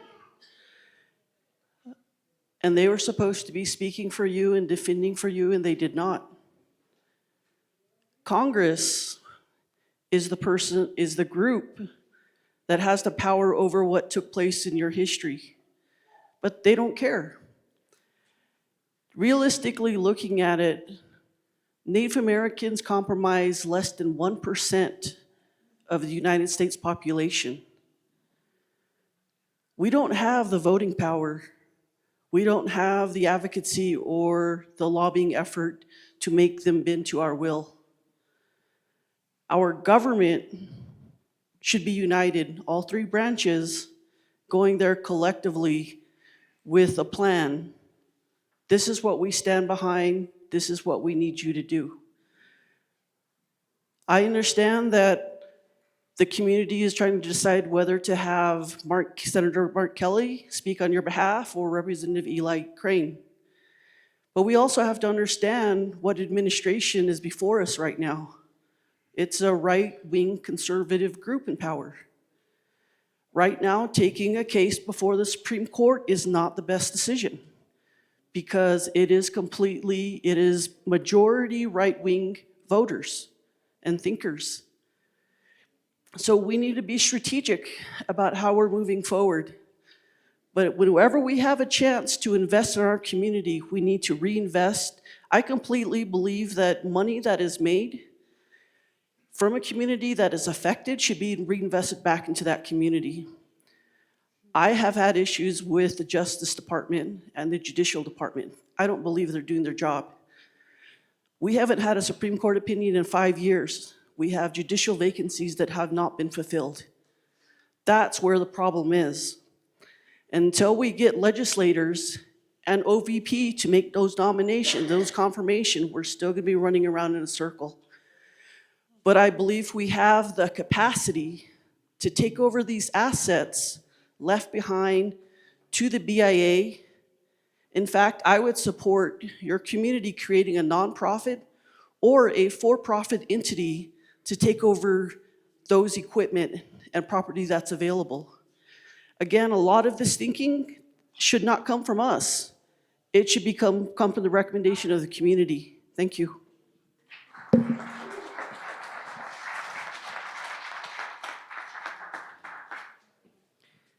It's interesting how some of these questions are kind of rolling, sort of in line with how you stand on certain issues and how you've introduced yourselves. Ms. Ellison, thank you for that. Mr. Lizer, Route 66 runs through the Padres Mesa and Pinta range units, which is located north of I-40. There is an improved and upgraded gas station, and it's close to the petrified forest fence. It remains there. In fact, I didn't know about that until we took an on-site tour of that area. What would you recommend would you recommend this as a possible business venture? And this gas station I'm talking about is one that's been there when Route 66 was, when we were still using that. So the gas station is still there in business right now? No, Okay, just It's the USTs, the underground storage tanks are still in the ground? it's an old gas station. It's just been remodeled and upgraded. So it's like sort of like a little museum, so to speak, but I don't think the gas. Okay. Thank you for the question. Kind of got excited when I heard your question. I actually have a plan. You said don't give your plan until the closing statement. I meant specifically on that one is near closure. On O'Neill, okay, so can you ask the question again? Sorry, Okay, sorry. that's okay. It's important. So Route 666 runs through our Padre Mesa and Pinta range units, which is north of I-40. The old Route 666 runs through that. There's an old gas station, which is, like I said, like a museum. There's no gas station there now. It's just you have the old gas tank that they had back in the day. And then Petrified Forest, it's just, the boundary is just not too far. So looking at that, what would you recommend it as a business center or some type of economic development? Okay, thank you. I would recommend you can continue to get your kicks on Route 66 with locating a Buc-ee's right there at the Pinta Road exit. There is 10,000 vehicles that are going back and forth every day, north or east and west. And I've actually reached out. The headquarters of Buc-ee's is south of Houston, and so I want to talk to Buc-ee himself, the CEO, and entice him to come to the Navajo Nation and let's build a Buc-ee's. It'll be 400 to 500 jobs, and it'll be great for revenue, 6% of $14 million a year. Man, I tell you, we could funnel that money over here to Nahata Dzill for your governance, for your use. That's my whole platform, for your area, for this time, because you need the money, and we're seeing and hearing that federal government dollars is just not there anymore. And so in answering your question, I would, yes, wholeheartedly support an economic development project, Buc-ee's or somebody else if Buc-ee's deems. But I know for a fact after opening Goodyear, Arizona, Buc-ee's the first in Arizona, they are looking for additional land in Arizona. And that's where, in fact, Francine's back there. She gave me this idea, my campaign manager. And I'm using my network, and so I've made contact with the Commerce Authority of Arizona because they're the ones who worked with Buc-ee's when they landed in Goodyear. And so I almost want to say we're almost there, but if they don't like that site because there's no infrastructure, then I say let's go to Big Buc-ee's Ranch right next to Seligman, Arizona. We have to land this project, y'all. Pray that we land this project. We need the jobs. We need the revenue. So that's my answer. What's that? What's the ranch? Turquoise Ranch? Yeah, and you guys know the area better than I do, but we have a small parcel of land that I-40 does. Again, there's 20,000 vehicles to go if you do your traffic count, both directions. And so it's just waiting to happen. So time, I guess, time. Oh, no? Well, I think I've answered my question wholeheartedly. Thank you. Okay, thank you, Mr. Lizer. And Mr. Chambers, I know you're not very familiar with our issues as relocatees, but this kind of goes along probably your understanding. So many relocatees, their files were sent to San Francisco, to a storage building in San Francisco after O'Neill shut down. Some relocatees need copies of their home site leases, contracts, correspondence, etc. And this is to pursue probate or quiet title cases. What can you do to help these relocatees obtain these documents as soon as practical? Because at this point, it seems literally impossible.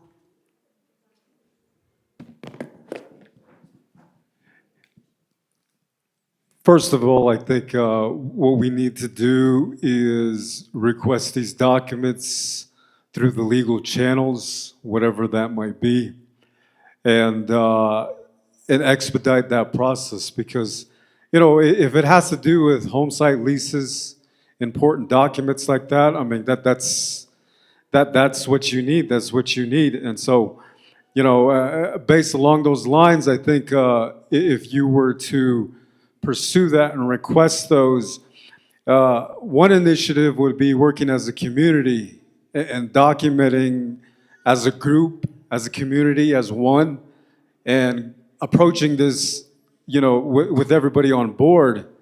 I think that could be one avenue. And one avenue is just, you know, legally requesting it through that. I think a lot of times people, we're so hesitant sometimes to governing bodies. We're not really obasitkit, do adasitkit. So, you know, it's time that we approach this more aggressively and diplomatically and legally to get what we need. Because like people mentioned, this is 2026. And we can no longer continue down this road of just having the conversation, just talking about the issues. We've already did that, and look where we're at. Nothing is getting resolved. Nothing is happening. So, you know, really thinking about it, it's really just, let's stop playing around and let's get down to it and let's, you know, get this going. And this is documents you guys need. This is documents that everybody needs. So, you know, that would just be my no BS approach to this, to having it resolved, because it's needed. And I hope that answers your question to some extent.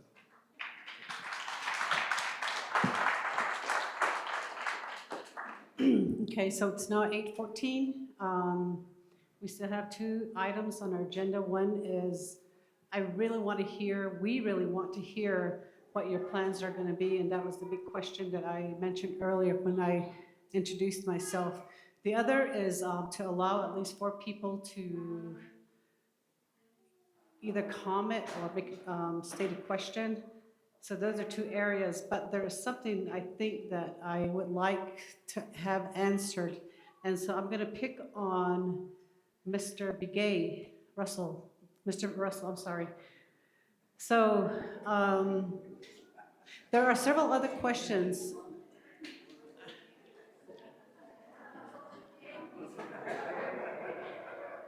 I apologize. He's my former boss, so. The other, just real quick, the other questions was in reference to the 6.8 million that the former director, Mr. Robert Black, told us about back in his closing report. And we never really got a clear answer. In fact, and I will state this for the record, he did say that Nahata Dzill was too difficult for them to work with. And I don't know if that is true, because we were under administrative authority of O'Neill and still subject to Navajo Nation laws. So that was one question that we had. The other one was housing that I mentioned for 2nd, 3rd, 4th generations. We are at that level. I am now a grandmother. So we are at that level here. The other one was the status of Navajo Nation versus O'Neill. I'm not sure if you're aware of that case, but that case was filed by Department of Justice in 2022, and it was still being litigated, and to this day, I don't know what's going on. with that case. The other one was a technical amendment. And I'm just sharing this with you, just so that the rest of you know these are some of the issues that we are still dealing with out here.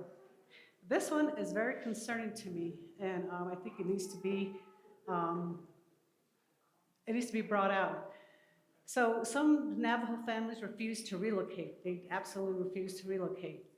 Had I known what was going on, if I understood what was going on, because I was just like 2 years out of high school, I would have never relocated. But we were still under our parents' control, so we just came out here with them. So I never consented to relocation. So we still have families, my relatives out in Big M Dam area. I have a sister and other relatives that still live out there.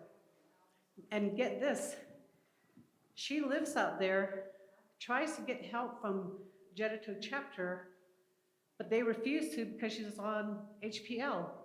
Then she goes to Hopi and they refuse to help her. NTUA, the electricity line is like three miles away. She has no running water. All she has is solar, and she has to haul water literally every day. So as president, what can you do to rectify this? Remember, you're dealing with a chapter, Nahata Chapter, and also Little Mountain, and probably some of the other chapters like Whippoorwill. And then how can you help them get water lines and electricity? And that kind of goes back to working with Hopi, because we have to sit down with Hopi. We have to. So that is my question. Did you understand, or do you want me to repeat? Okay, so the first question on that scenario is, how are you going to rectify this?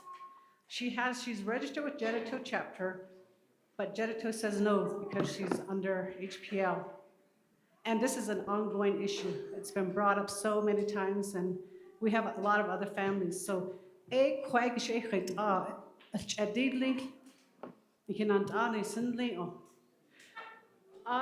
those other families, how are you going to help them get water line and electricity to their homes?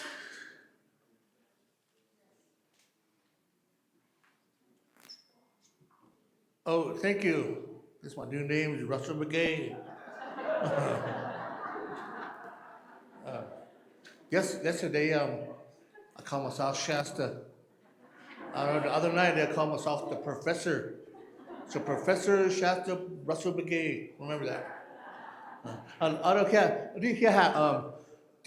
We are having trouble with issues. My auntie, I'll help our chapters on the Hopi petition land. They get water into the help to get help. Hotel, we face the same thing in Eastern Agency. The Kikado was still tribe Navajo Nation Kikado was studied.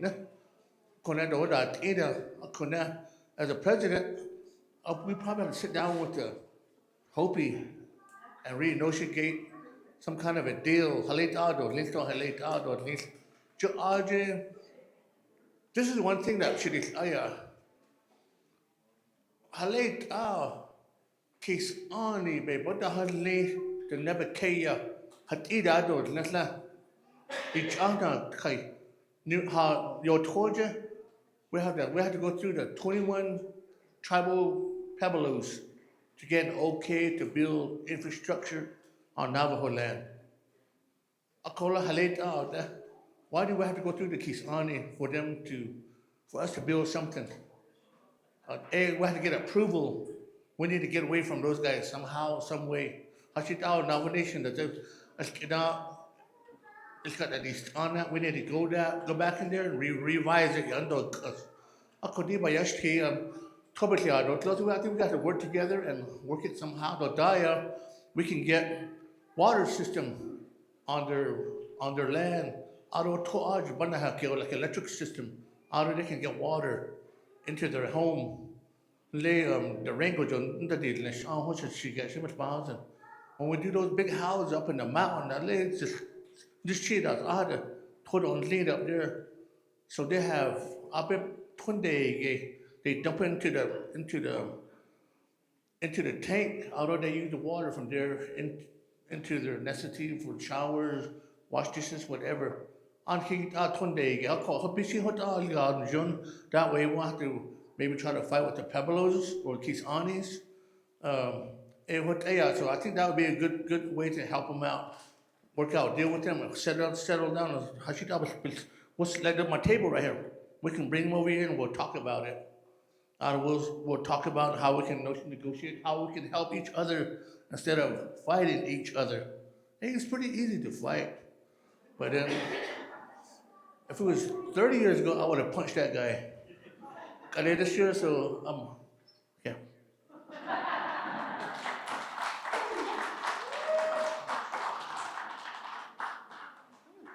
Wow, these issues are very interesting. Okay, so what I'm going to do is rather than taking 4 individuals, I'm going to request, well, I'll have 2 people either comment or ask a question, and then we'll go into the closing. I will give you that question after the 2 have spoken, and I respectfully will ask you to please watch the time. You'll have 3 minutes. Mona?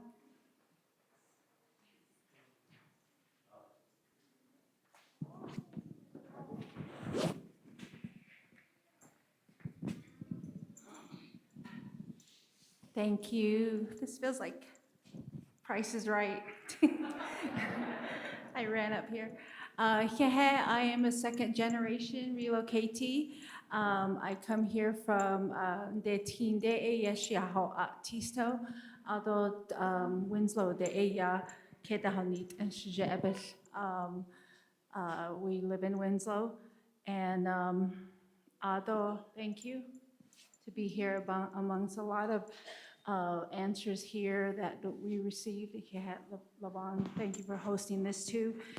We're gonna host one of these 2 after the 21st in Tisto, Adan Khanat Tahitoka. So I have a lot of things to add, but 2 minutes you don't need. So Katnisani Ancient, Adobit Ani Ebashin, Shijato, Shichedo, Shits. I know a lot of our relatives moved out here to Sanders, so although so should not lend that Wanda George or they so somebody said they made a comment. You know, the lights turned off, the lights turned off on, what was the scenario? And I said, you know, well, the lights turned off for Shanadle back in when she had to move and leave her the Began, you know, and then she had to move. Her heart broke, and seeing her, she was never the same again.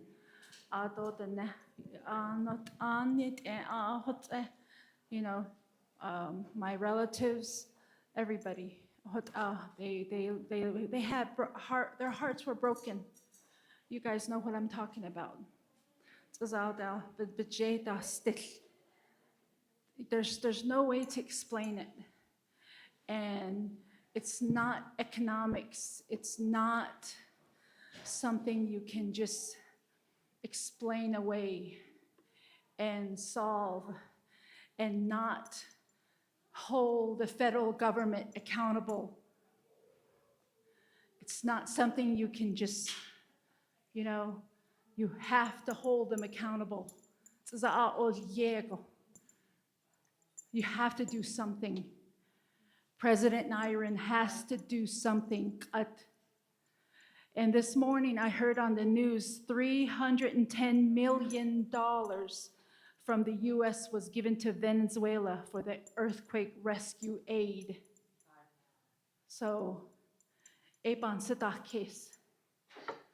there's something we can do. There's something we need to get together. There's a lot more I want to say and we need to say, but we need to get together. The 3 branches do need to get together. We need to sue them. We need to do something. Thank you. Is there somebody that wants to speak? One more person? Okay, Linda, 3 minutes.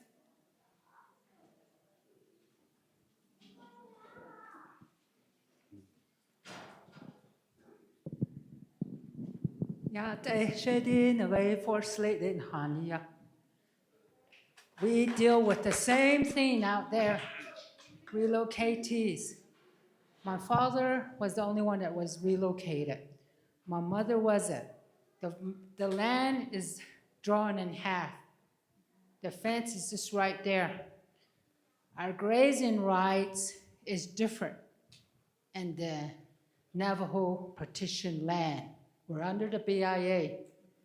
Hopi partition land is right there. They're not refixing the fence. Our livestock cross, wild horses cross. They're telling us to reduce, but we still have wild cows out there. I've been bringing it up to the chapter. Nothing. All these legislation, where does it go? Who follows them through? We want a good president that understands our daily livelihood, our daily well-being out there. This is what we need. And then the third generation. I have younger siblings that didn't qualify because they were in the military, because they were going to college, trade school. They were not counted. And they applied for it. Guess what? They got denied. Okay? We have a lot of third, fourth generation out there. But I myself, I like to fight with the law. I fought it for 9 years. And I got it. But guess what? I'm a livestock holder grazing permit. They took that away from me right now. They told me, you relocated. But the land is divided in half. We used to live winter camp, summer camp, fall camp. But a lot of our grazing right has been taken away.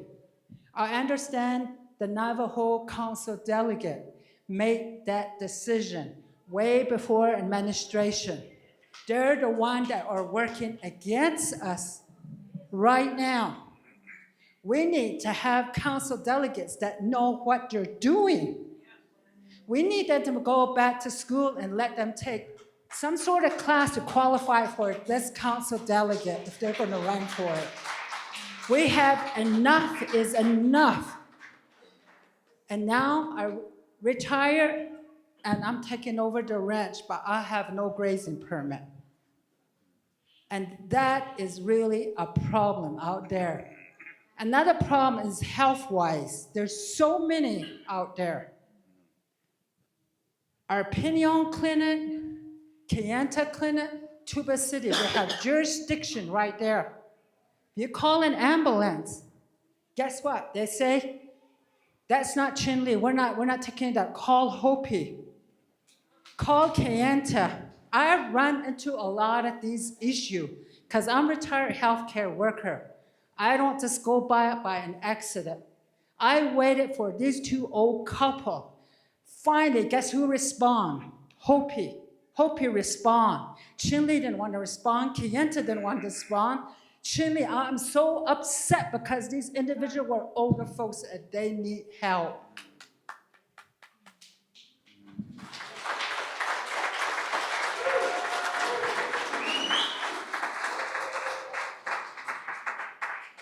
Thank you, Linda. You know, there's a lot of us that have this passion for relocation issues, and I'm glad that we have a sister who stands strong with us all the way out here in Nahata Dzill. So having said that, let's move on. So each candidate is going to answer this one question, and then after that,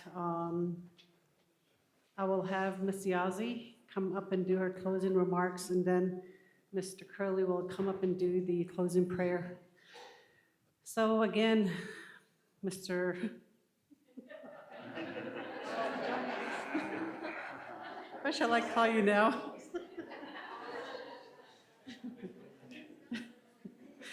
Oh, laughter is good for the soul. Okay, this was the question that we are all interested in. Since O'Neill closed and left many issues open, what do you recommend the Navajo Nation should do for all relocatees? Specifically for Nahata Dzill, should the community be put under the BIA, which is the most popular recommendation, or remain under the Navajo Nation? Or should the Navajo Nation lobby Congress to reopen O'Neill with new leadership and staff until Public Law 93-531 is fulfilled? In the interim, what can you, as president, do to maintain the status quo with Nahata Dzill, meaning keep things as is, and all other chapters affected by relocation until some resolution is made?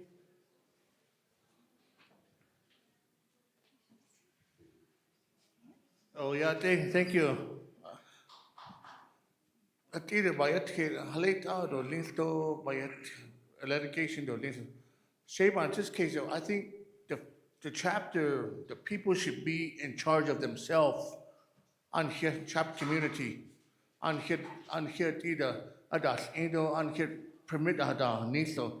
I up on here chudas on so. But in this case, we can help you out from Navajo Nation what we can with it. Although everything will be out from you guys on here. Like I want to make all the chapters Title II, let them get their own funds out of shut it, let's do it ourselves. Just ask it on what's out of government, out of Washington, out of Janata, unhear days, unhear days, Anishmadia, yes, here. Our Tamle Eastern Agency, although all these lines, all these boundary lines, Tona he can on here, our own community, we have a lot of red tape. We have to go through a lot of red tape just to get what we want that we can't get, that we ask for. I think be kind of less restriction and all that stuff so people can get what they want when they want it instead of begging for it and not getting it done. But not like in our area, we're waiting for power line, water line, yeah. That's then. So Masando should say, Kinalia, there was things on I don't know how but nationally do Charlton do Bedado Balchan all that now is here. So we need to untie all this restriction so that our people can do what they want in their community and move on. Even at these ambulance services, we need to get people involved and work with the close entities. They're always pointing fingers at each other. We get nothing done. I think we just leave it all federal open, let everything go on their own way, and on his and days Dzill. I think that will work. Yeah.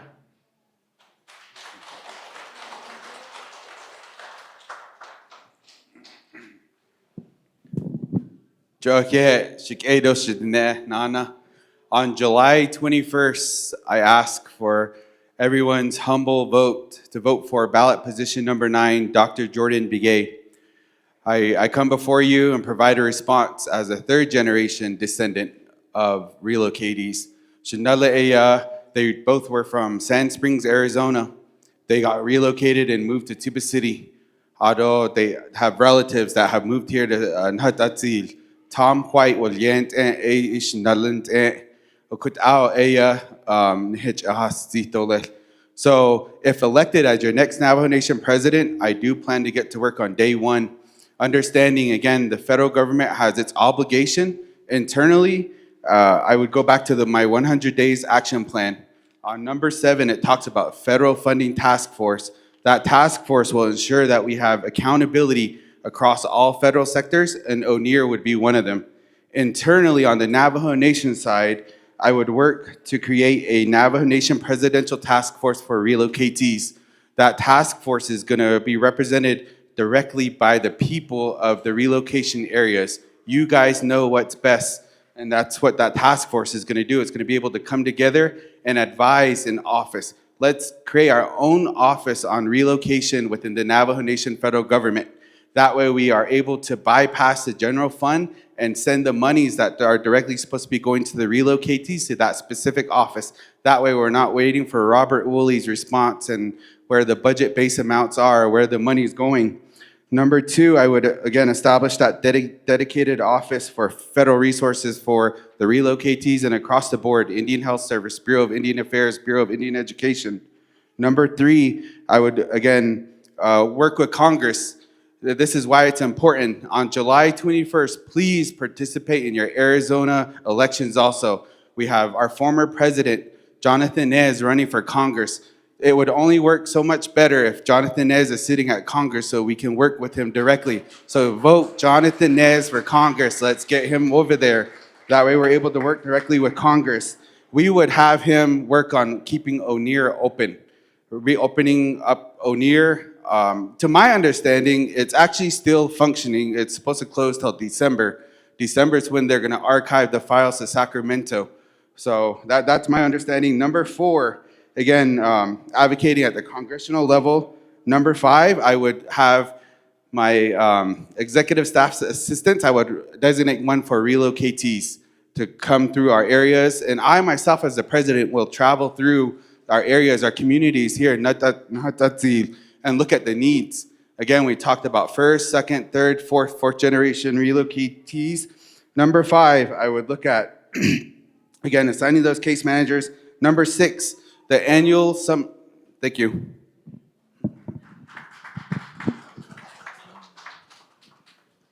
No yat nana shik do ashine kodo shamasana do shachain o tlinigi. Do she Crystal and Curly nishke. Do kodo na de kid. How would you plan for the closure of O'Neill? Oh, the kushing at nache. This is not a new issue. We have been hearing this from our chairman, from U.S. House of Representative, Congressman Tom Cole. For many, it's probably been a decade now that we already foreseen already that O'Neill was going to close. And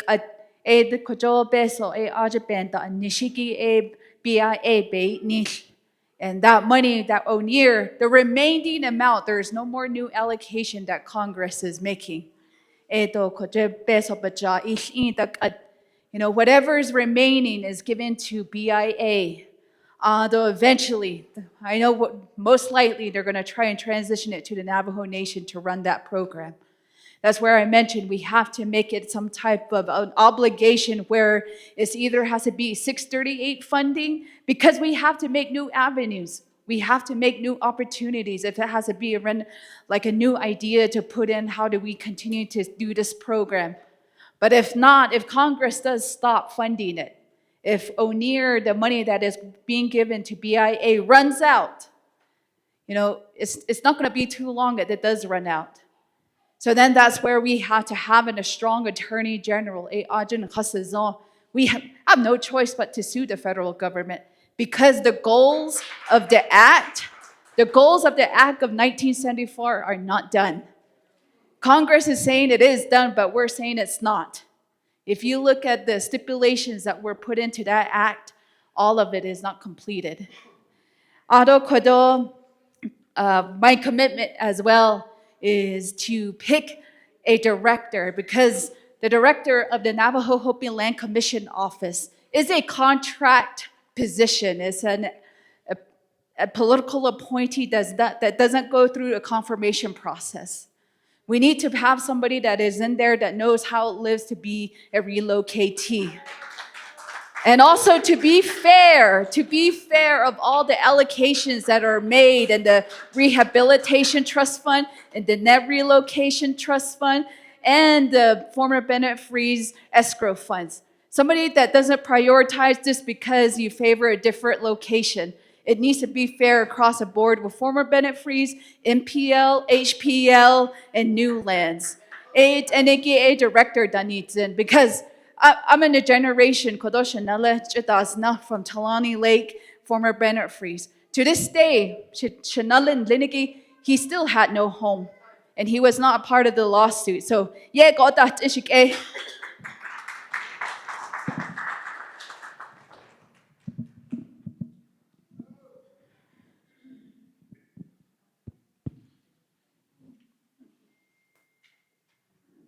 O'Neill was created in 1988 out of the 93,531. Ekwe Alaj Ekwe Behizani Elia. Ado Bigito under about 6 or 7 times the amen analia. E Bigijin the Edi O'Neill gi hot ago Ekwe gi ndet asli. Ako Ekwe peso pano tahiki e nigiz khal. Donald Trump e hotza. Ebene na dat el khal. Peso ye anhaja. Akon de khode behzani gidn ledet ahde behzani ahti bakha ako e bakha gi benina e ya e khoto ati jito ben il sozo e biga khalet ahti bakha. It's still on the statute.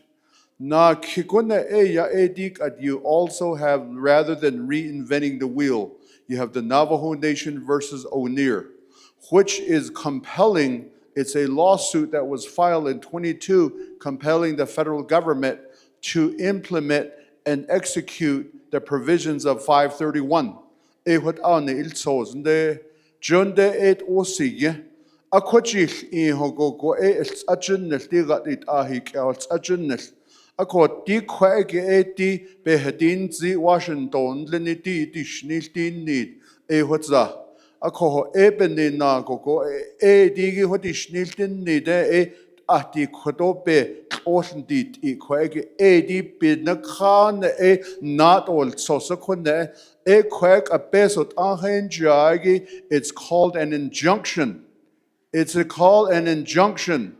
Kwege adet ati do schonle tati kwege adenen that il sosa kwege e ya da honel now go e beso yech e don't nef by court order koto nech e adon da e konet do lich e kodebend or nana. The other part is that the Navajo Hopi Land Commission needs to be restructured. You have council delegates that sit on there, including the speaker. They get over $100,000 of funding every year. What are they doing?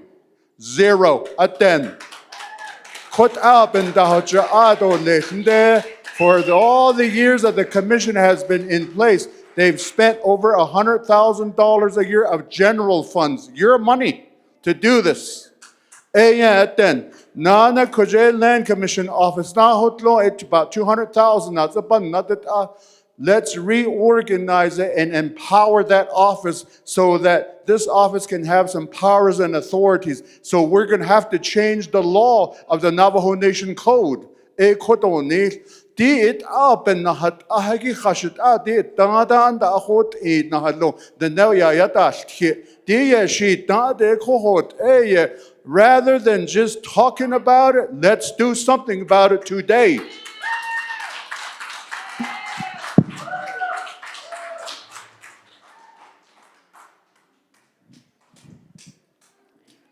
There's a lot of opportunity here that have come up while I was listening. We know that the people have power. We know that we can mobilize. We know that we need to take time to listen. Listen to you first, because all of you collectively have a plan. You have it written down. You know what it is. As president, I want to sit down with you. I want to hear what it is that you know about your own communities and what we have to do as an elected bodies. The second thing is we have to vote. There is no way we can't vote for the people that we need in the office that will listen to Navajo families. If you don't show up at the polls, we're going to face the consequences together. There is no excuses. You, your kids, your grandkids, and your great-grandkids, you need to be giving everybody a ride to the polls. When we go to Congress, we work and we use the power of relationships. If you have never, ever gone to the state offices here or in New Mexico, or if you don't know California offices, we're not going to get anywhere. We have to know who these people are. These power of relationships will also open doors for legal opportunities. When we think about the work that I've done, I've worked on the national level. I have a powerhouse of people that I can turn to in 17 states. I have a powerhouse of women that I can turn to and say, I need your help. Our nation needs your help. And I can do that and draft something for you and say our Navajo Nation has groups of people internally, including the Hopi tribe. We need your help. We need to mobilize and make sure we work with Congress and all of the regions across the state through the Democratic Party. We have to do that. That's the only way. In this way, I'm focused on those solutions. They are very possible because you and I know how to get to the ballot box. It's free. All we have to do is get there. When we get there, we're establishing those priorities with Congress. We're explaining a lot of things that we have to do. We have to identify and establish a successor. Right now, we haven't heard from BIA. Then over here, we heard from BIA. We don't know. It's not clear. And then all of these leases and rights-of-ways that you're talking about, those will need to be transferred. But the one thing we also have to talk about is we need to establish a fund for education. Our young people that are here in the room, there was a young lady I saw earlier. She is excited to be here, but I also know she needs to go to school and she needs to help you as each one of us age. Those are the things and opportunities I can help with. Thank you.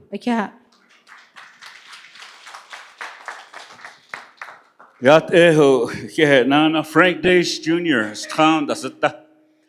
Och kitten da die liste sno, do ja in khani ya do nikita isni open nache.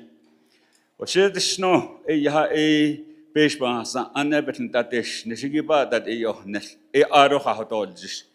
Och ja han gilchodesh asenant an och lenigi das twisani. Aro shi chest can't shi can't. Och di geset ehge ja 531 Settlement Act of 1994. It's what Hande did. Beyond it, that did it when that does so he johut out a don it anil so Robert and Nick got a hood on it. A codate said and letting a yaha a baka o near do that all casta baka bahonos sense get out he o near do that all castan hisne. Azat and el yago and tahodol nation. What a be at the house. Abehozan go a hodini, a bail jizdole, Joe hot a yaha a bet tahadon nilako. Aron da a yaha 80, the nastly 1997, 2000, first generation, Nenegi, second generation, the Kahaye a yaha a 2005. Third, 2008, unneed, yaha fourth generation. Jo 8 ato so batch and net and so sigi jo hot a hodge this nanan kitnashne o near it that it all kasta at so batch at a sago and the no beyond baka a ebeil jizdole she yaha 80 chi here at the lohi nana yaha 80 janes bitenshish nistaita ben yasen Kenal going to be Nahas Igis, it's Bahosan, a coin even that it is non this Yahosan, Niki, I don't the Enan with Ziligi, I thought home, Inigi Johot out a Yahi that is Nishako, the Tishnani our settlement at Igi, 8 that the deed is, I don't our Abail, Jesuinas Betika, I don't the deep generations that skate on Nelgi at a Yahiban deed is. Nana to Baka.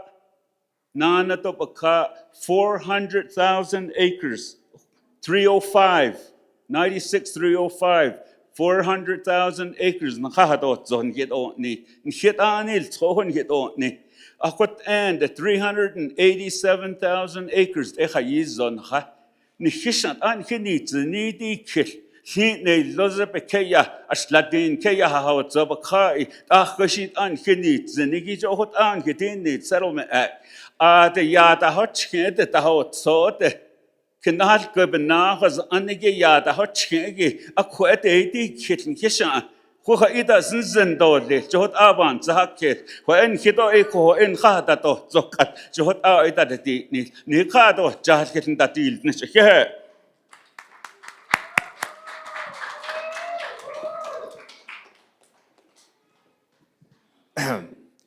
First, I want to thank the organizers of this forum. I think this was a special opportunity for us to really focus on this very important issue, and thank you for the community members for coming out.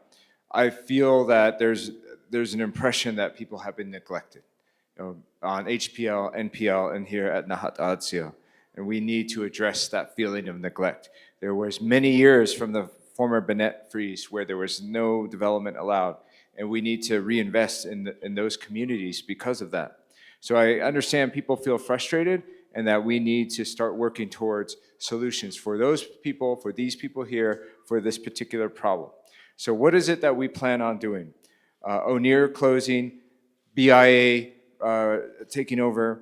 What can we do to ensure that there's a regular funding stream for what we said before, a 638 contracting, so that the Navajo Nation can take control of those records to administer and carry out the responsibilities going back to the Navajo Settlement Act.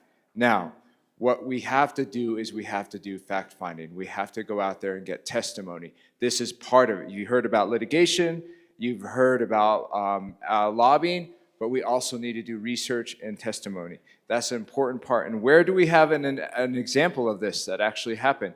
We have a similar example with RECA, the Radiation Exposure Compensation Act. I think we need to look at how we did that. We got extension on deadlines for how people qualified for RECA. We need to approach the closure of ONER the same way that we talked about the deadline for RECA. We need to see there's a lingering need, there's a continuous need, we need to document it, and then we need to advocate, and that's where the lobbying comes in. So getting testimony and lobbying, and that way we can ensure that Congress has passed money for continuing support through the 638 contracting. This is very important. There's a couple of points I wanted to mention. I have a graduate student, he just finished his PhD, Marley Lister. His family is from Tonalea, and he gave me some recommendations. He said, what we need to do is that the community should be under the Navajo Nation. We can lobby to keep ONER open as much as we can, which I just talked about. There's an unlikelihood in some cases of doing that. The other thing I wanted to say about this thing with ONER and getting settlement, when we're talking about the Hopi, we need to use our points of pressure. Where do we have points of pressure? We have points of pressure with water and water settlements. They need us for them to get water through an Arizona Hopi Water Settlement Act. That's going before Congress. We need to tell Hopi, you need to play ball with our HPL people so that we can continue to give you water. This is important because they've been doing this to us for so many years. Thank you very much. We'll leave on a positive note.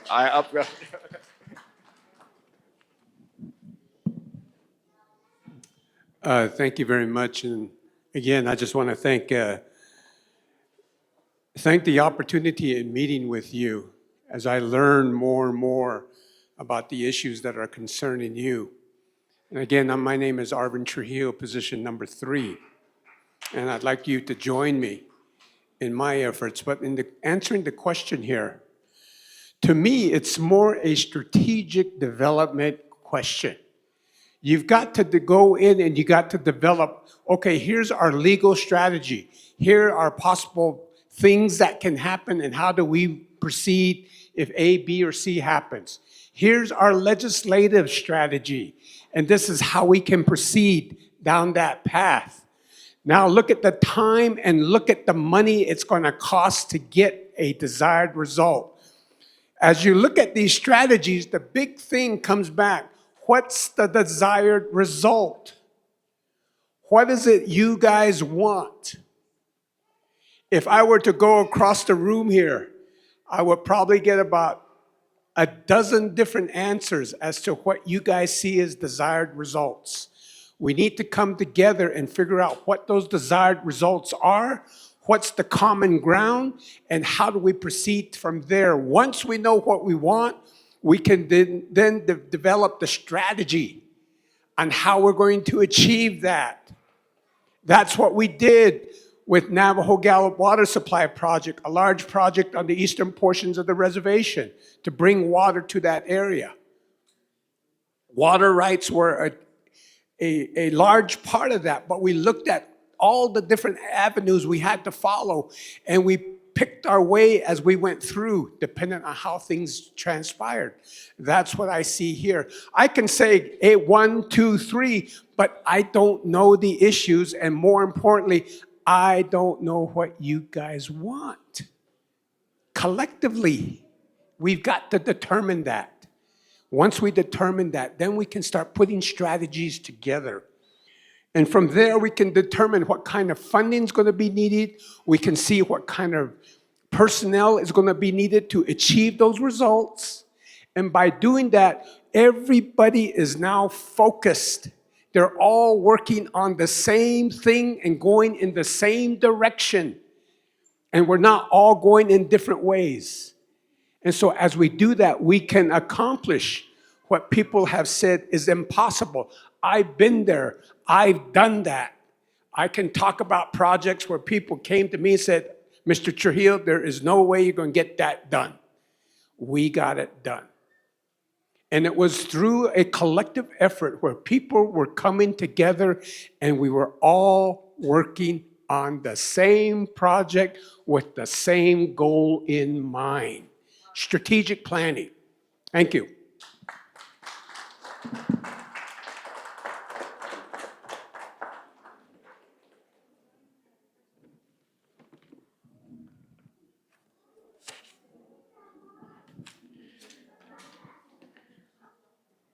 Under the Navajo Nation, the equivalent of ONER, I believe, is the Navajo Hopi Governance Commission, correct? They're your advocates, they're your representatives. I think that commission should not be politically appointed. I believe that commission should be elected by individuals who are relocatees, so that your representation is represented the way that you want. So that's what I think is extremely important. Under that commission, I think an organization needs to be created, a nonprofit equivalent to a 638 or a for-profit, however you want to look at it. ONER is no longer under the White House. It is now under the BIA. There's no question about that. So the 638 would have to work with the BIA and those rules. So it almost feels like it fits like a pocket. We can push the BIA to create a training program or a mentorship program, which would only be open and eligible to relocatees and their descendants. So that way your voice is already within that federal branch system. Public Law 93-53-1. In the eyes of Congress, they've already delivered. They've already given you your money. It's a done deal. I don't want to be the bearer of bad news, but that's the facts. So the strategy, aside from that, is to lobby Congress. And that's when all three branch leaderships need to go present a proposal before the Appropriations Committee, make sure that we score low enough to where the Congress will vote for it. That's what needs to happen. And that needs to be strategically put.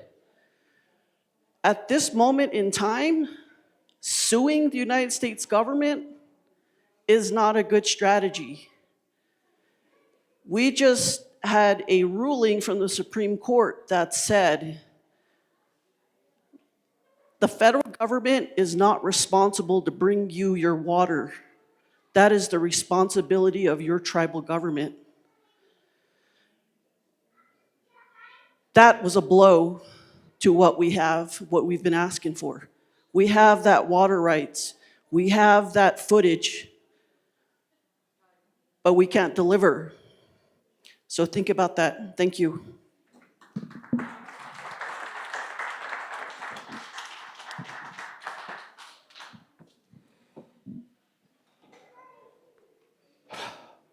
Thank you again. I look forward to helping you, Nahata Dzill.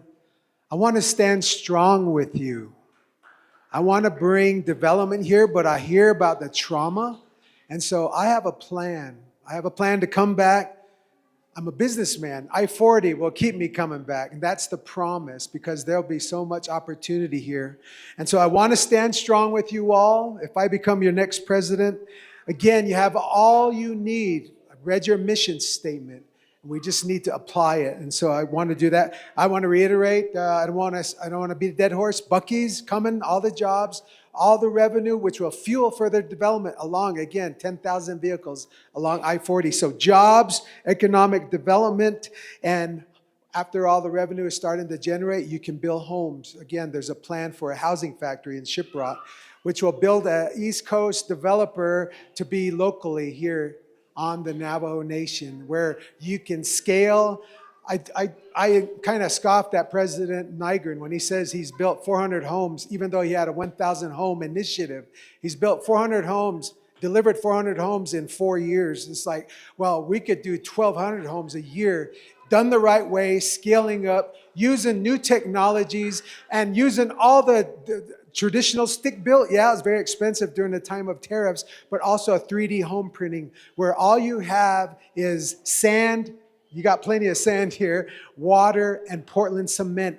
And you could build, and these homes will last 100 years. And that's the plan I have for you, Nahata Dzill, all of you. And so with me as your next president, I want to also provide the healing of the trauma of the relocatees, the second generation, the third generation. You see, I'm a faith guy. I believe that our Creator wants to heal our people, and He can do it when we cite 2 Chronicles 7:14. If my people who are called by my name would humble themselves and pray and seek my face and turn from their wicked ways, He says, then I will hear from heaven and I will forgive their sin. And then He says, I will heal the land. This discussion all night has always been about the land. Our Creator put us here. We are still here. I believe our prayers are powerful, Shidineh. And with me as your next president, position one, look no further. Ya Allah.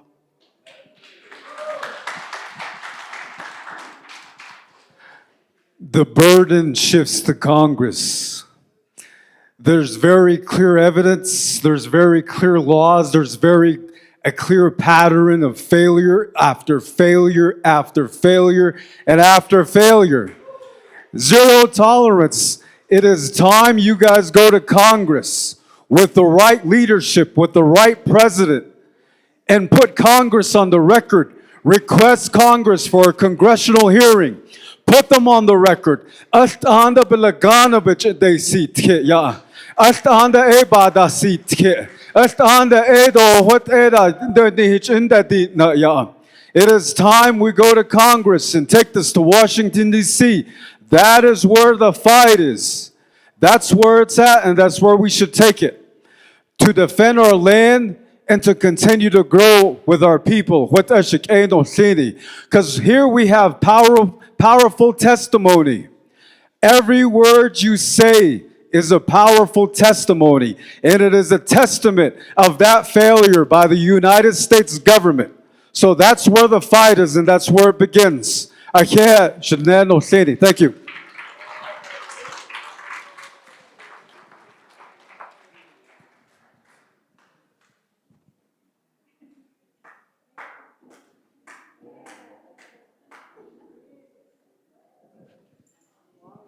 Wow.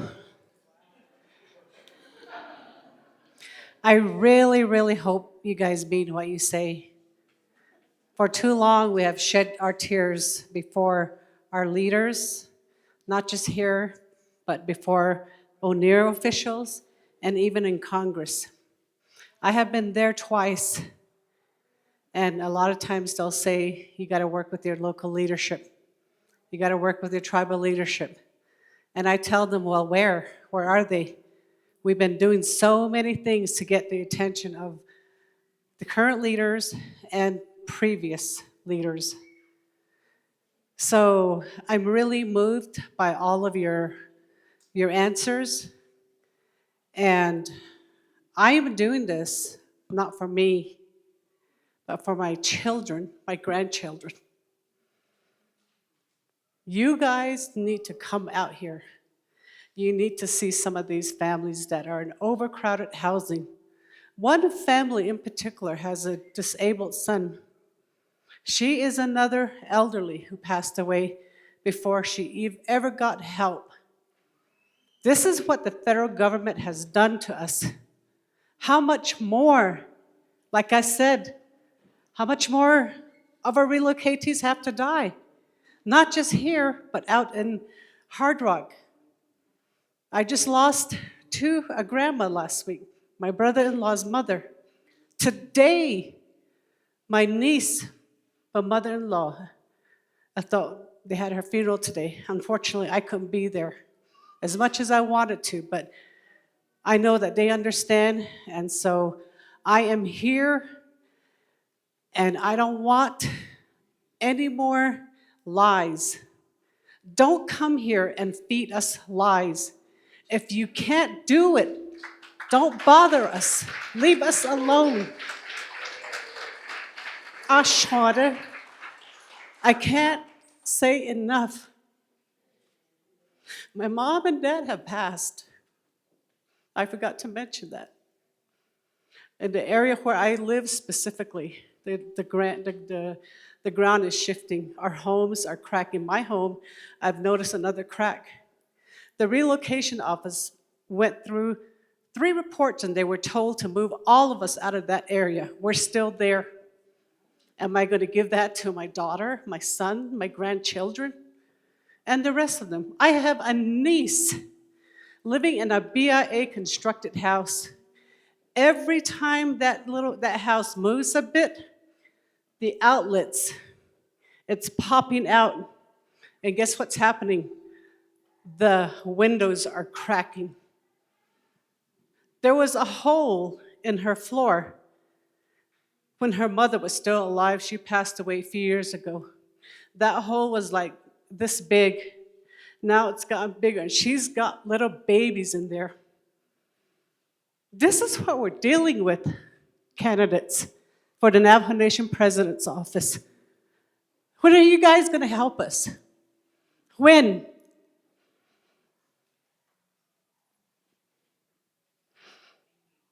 Everything that you have heard is everything that we're dealing with. And yes, Mike's A is still at Biggin Dam. I'm not comfortable living here, but this is where we were placed. This is not my home. I only live here. My heart is over there. So help us. That's all I want to say to you. And I want to thank each and every one of you for bringing your ideas to us. And also the prayer that my brother-in-law said for us earlier. And then my family, my daughter, my niece, Shanala, and my sisters who were here, who helped us put this together, and Shanala Lindell, candidates, you provided some food for them also. So I want to thank all of you, and just something's got to be done because we were screwed over. I don't know. The only thing I can do is we need to march back to Washington. And that's what I told Senator Lujan, Crane, Gallego, and Mark Kelly. We went to each of their offices. We banged on their doors. We didn't even make an appointment. And that was divine, wasn't it?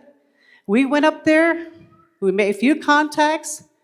And somehow, by the grace of the holy people and God, we got to meet with congressional staff and leadership. And get this, we went to a hearing not knowing that Mr. Nygren was going to be there. We went into that meeting room, that hearing room, with an elderly. I think Evelyn is still here. And he avoided us. He stood in the back. He didn't even say hi to us. I believe Miss Curley was there, and she's the only one that greeted us. What kind of leader is that? That really, That was really something to be ignored like that. And I think it's, you know, we shed our tears, like I said, January 30th. I'll never forget that date. We cooked a full-blown meal. We fed his staff. One staff wanted a third bowl of stew and fry bread. Who does that to their people? To be fed like that and then just ignore us. We went through 3 or 4 agents, Fort Defiance agency representatives from OPVP. None of them have never responded to our letters, to our emails. And one thing I can say about President Russell Begay is that he used to direct us. You spend the first 2 or 3 hours when you get to the office and you respond to those emails. That's what he directed us to do. And I responded to everything because I took my job seriously. So I want to say thank you to all of you. And I'm going to have Masiazi come up here, and then my partner in crime, Lindell, you will be doing the closing remarks. So, yeah. Okay. Thank you. Yeah, I'll do the closing remarks here for. I would like to thank Levon for the invitation. Ado kodo yeah hidishni kwashna shanan ashin danolsent anolsko. Ako she ya yula yazi dashjenenigi bek eba okede Islana the nanshli do my deshkini bashchin ado not otnet hachini idashnale akoko ado tsa kia ani edashche akoko ashin eyashik edo hayul do ko yeah ko in hania ado kodo hahola I guess you're also a relative Shitsui shin lesto ado shmato ado shitsui do yeah ado shma ado big agi big ego they're all my relatives ado shmanado ko yeah kwa nakano kaido njono ko nikilnda asolne ado Sheya 2000 yeah actually when the first council went into 3-branch government I was a delegate for 2 terms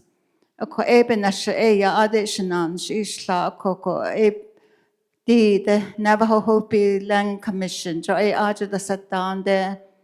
Although I'm living what these people are describing, Navajo partition land, Akoko, the Babinal sauce, Ningi, Ado Kaya, Ningi, as I go, Aya, Badan Hinani, Akoko, we lived through it, but we're still there.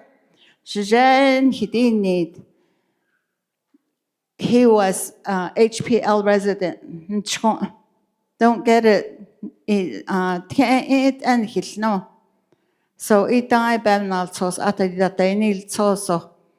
Cause don't add Nila, could oh you what that's a course his not Cushion 10, 20 years ago that's a koi ajat Kahonit.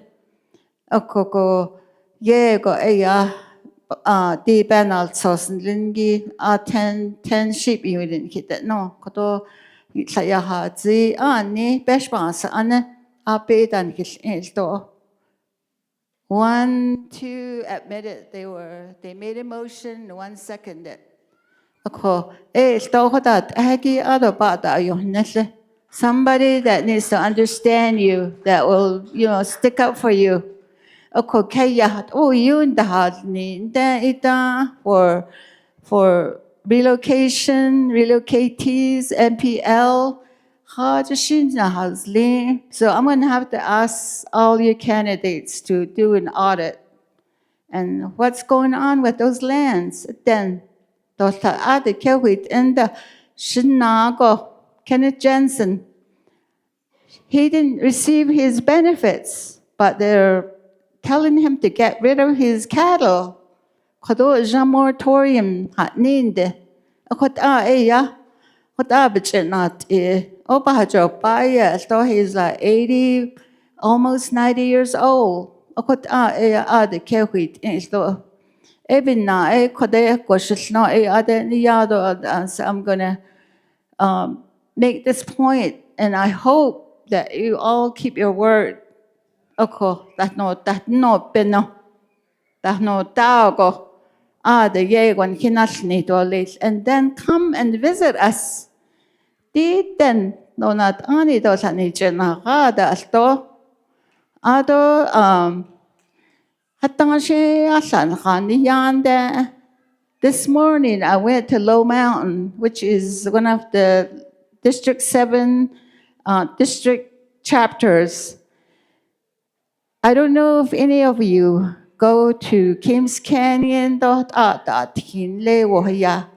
It's very dangerous. I'm going to challenge all of you to go down that road. And that's what they have to live with. You know, it's very sad. So when I win, that's going to be my chapter. Shaban so kestolet ashonde hot abana nihidesh kant. Ado kya kode so kagi anotsko and also to the sponsor here. Kya hot ni naka did awasagi ba hensen. Out adolet. Kya thank you very much. Oh.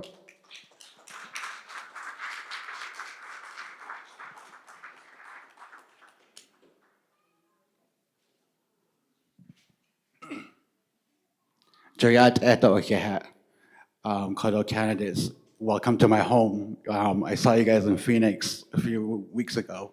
De Kodo AIC, Jada Kodo AIC na shande, ade Kodo chidane na. Shay trabat inchling do tosoni bashes chin. Tode chini dash chedo tratnesane edashanale, hot out a yahoo the nenshle. Ado Kodo former commissioner, vice president, and Sloan, one term ishla, ado le office just as long as nishan. So yeah, kun kano yani go who shik to the na, yeah, kwan kano yahaki in le chahawas kale and kun da sita ni yo hoye di betrati kahaki be dankaran nas agi hashil so I see Shanada Marie was yanda. 104 benakaigo. Abekaya ye check on it on natsa. Abetati kahande were resilience and anki hashit ag in that the dado anki hashit out ik in the zne. Kebeso yan hajoshi inahinas de onsense. Joe had ended Ato in Jonoshin Kung Hawan they not cut less with safety and everything. Ato I hope you guys are real. I was here when Boo was here. ICO, the Nebech at Chanda as what? You know, who does that? I see Shik Edo shit the net, because that's what you know when you have to say, then I don't cut net. Even, you know, people are saying this. Be serious and be real. If you can't help us, don't come here. We went to DC. I went with her. Boo didn't care for us. So we just left them alone. But issue, in Atlog, on sunset. Joe would end a closing prayer, deletion on a question on Levon for hosting this. Also, aber nicht so, out a young cut nicht so. Has she better bang it? I not hot eto. Could she out that it needs? Could have John Lesherman has done home, has on us sleep, has on us sleep, has on us sleep, has on us sleep. Yeah. Yeah, Gachito Lath. We have the chapter facility for probably another 10, 15 minutes. So this is also an opportunity for some of you to meet some of the candidates if you weren't able to catch them elsewhere. So with that, again, travel safe home and May the holy people be with you all always.